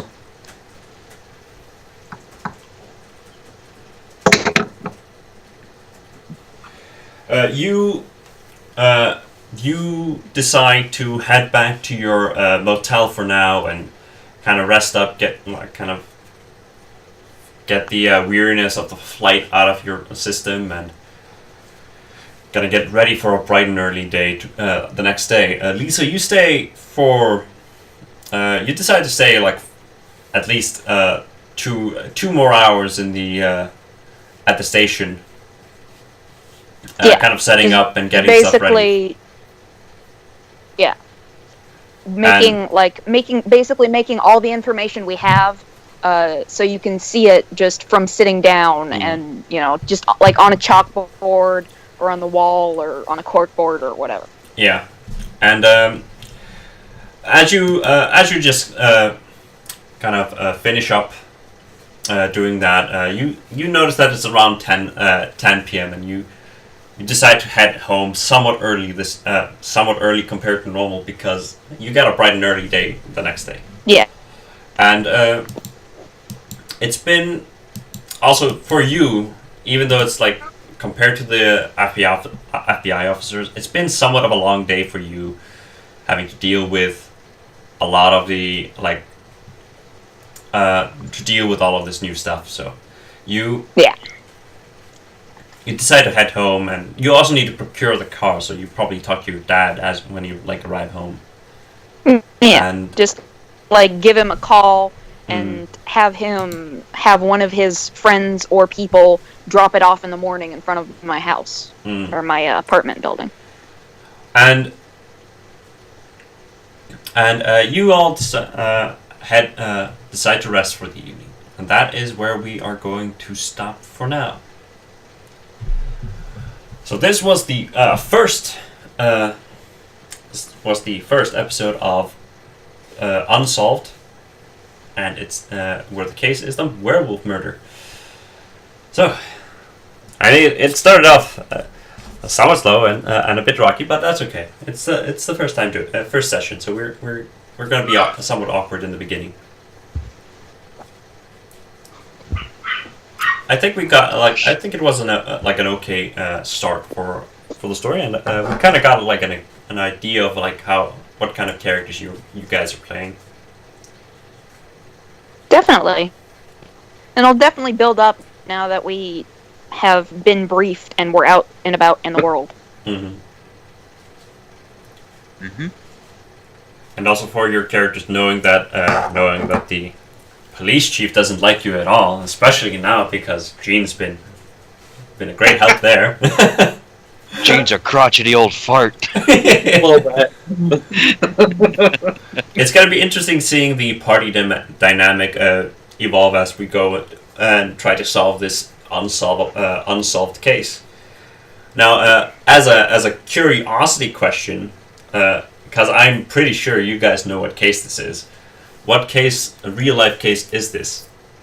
This is Black Dahlia. Black Dahlia, yeah. Yeah. I knew you would know Yep. this. I did not question that you would know this.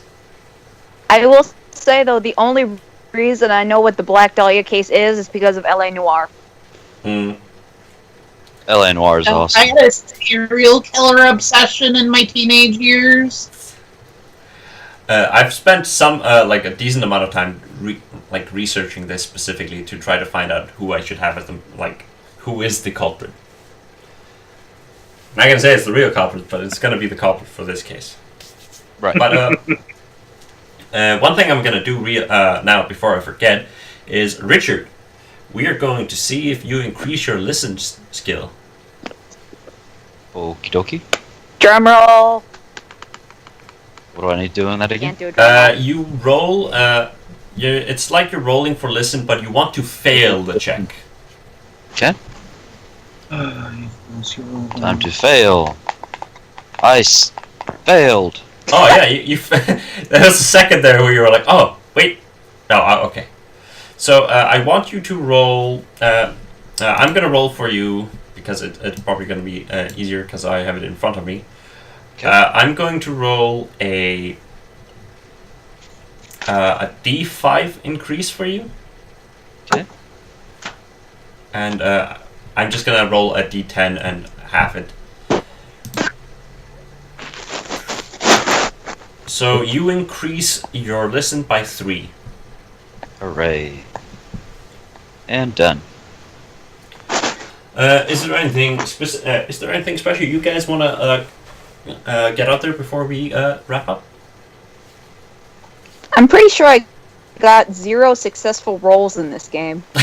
you got 0 successful rolls, and you rolled the same roll twice, and that's after we discovered that. Which was a 98. Yeah, you rolled a 98 2 times in a row, and that's even after we discovered that the other thing was broken. So. To our benefit. Yeah, to your benefit.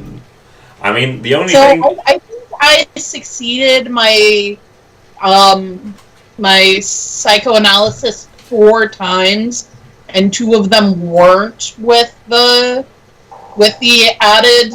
Yeah. So You yeah, are now a psychic. She's evolved the skill from psychoanalysis to psychic analysis. Yeah.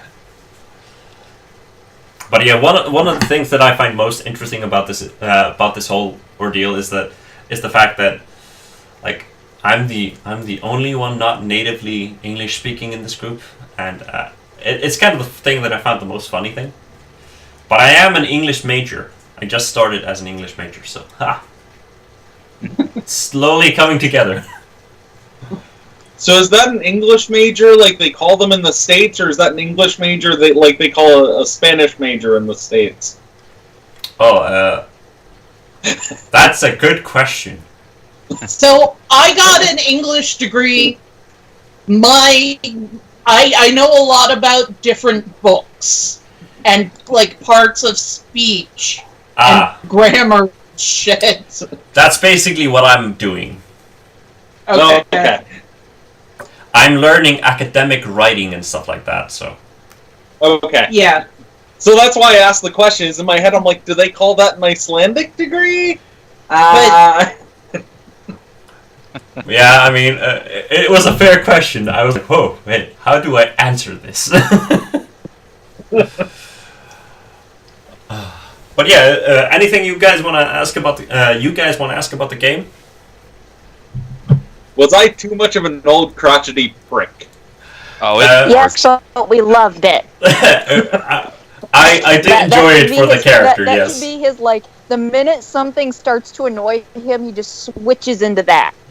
I did enjoy it for your character, yeah. It was one of the things that I plan on doing a tiny bit for this is to do a tiny introduction video for each character, which it might not be up for before I upload this stuff, but I want to do a tiny dossier video for each character, just tiny bit introducing them, and this will definitely be used in that.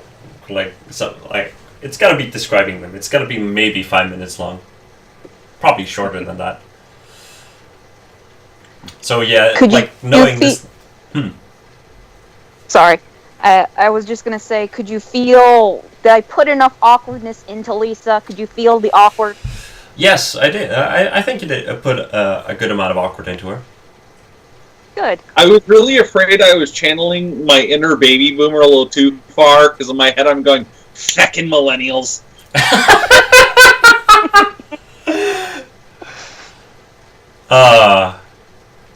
Yes. Fucking millennials. Yeah, when Jim was like, all these greenhorns, I'm sitting here thinking, yeah, Richard just let that one slide. That's just how he is. Yeah. He's like, yeah, that's just I'm not going to comment on this situation. You can just be bitter if you want. Yeah, Richard he loves to observe. He only likes to put in, and that's the way I was playing him. He only wants to put in when it's important to do so. I do. And Lisa would just stand like, there awkwardly, only talking when she's been addressed. I was a little worried I was hemorrhaging a little too much screen time, because I noticed, Kellen, that you were a little on the quieter side. No, I'm actually playing him in a quiet way. It's I see him as that's why he went to the corner. He stands back, he observes the whole sitting in the waiting room thing. It's all part of the way he is now. So if I don't talk a lot, it's okay. Alright. Usually, like, if there's anything specific, I will definitely, like, call out the character, so. Normally I play bards. Normally I play those kind of characters, so I am a very social butterfly character normally. I wanted to play someone on the more serious and quiet type this time, and I'm like, hey, they're all doing plenty of talking, great, I get to be back and really focus on the observational side of this. So I'm just waiting for the first big chase scene because I pumped so much brawl and grapple into my character. I'm just really waiting for like someone to run away from the cops and to just transform into the Hulk. Yeah. I mean, that's what you got for yourself. Hulk powers, just like tackling down people. Yeah, biking and boxing and, just like running, doing that run where your arms are at your sides. But yeah, I did. All of them actually, but I meant the one I'm talking about. Mm-hmm. Anyway. I do enjoy like the somewhat the party dynamic at the moment. It's like it's the time when like they're still like not don't know, like the agents don't know each other specifically, but they are professional and they are like talking to each other in a professional-ish way, with somewhat the exception of Jean. And he's old school. Yeah, he's old school. And I think it's interesting to see, like, I do enjoy it because, like, they are different, like, you can see, like, obviously they are different people in how they are acting. So I do find that interesting. But unless there's anything else we're gonna add for now, I'm gonna call it I'm gonna call it here for the first episode of Unsolved, which and this is the first case that is currently named the werewolf murder, but the real case name can be revealed now: the Black Dahlia. No, say it isn't so. Oh no! So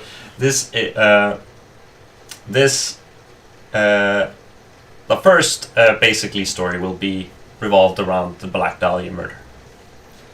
And until the next episode, I'm going to say thank you guys for playing, and thanks everyone that decided to watch. If there's anything specific you guys want to say right now, as we are like stopping and saying kind of like bye, then this would be the time. Otherwise, thanks for playing. Thanks for running a great game. Yep. Thanks for watching. Spoiler: the killer's a werewolf. Oh.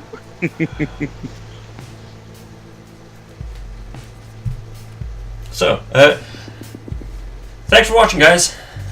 until next time, this is G20, along with the great FBI team and detective, plus detective, and we'll see you in the next episode. Bye-bye. Boy. Bye. Bye.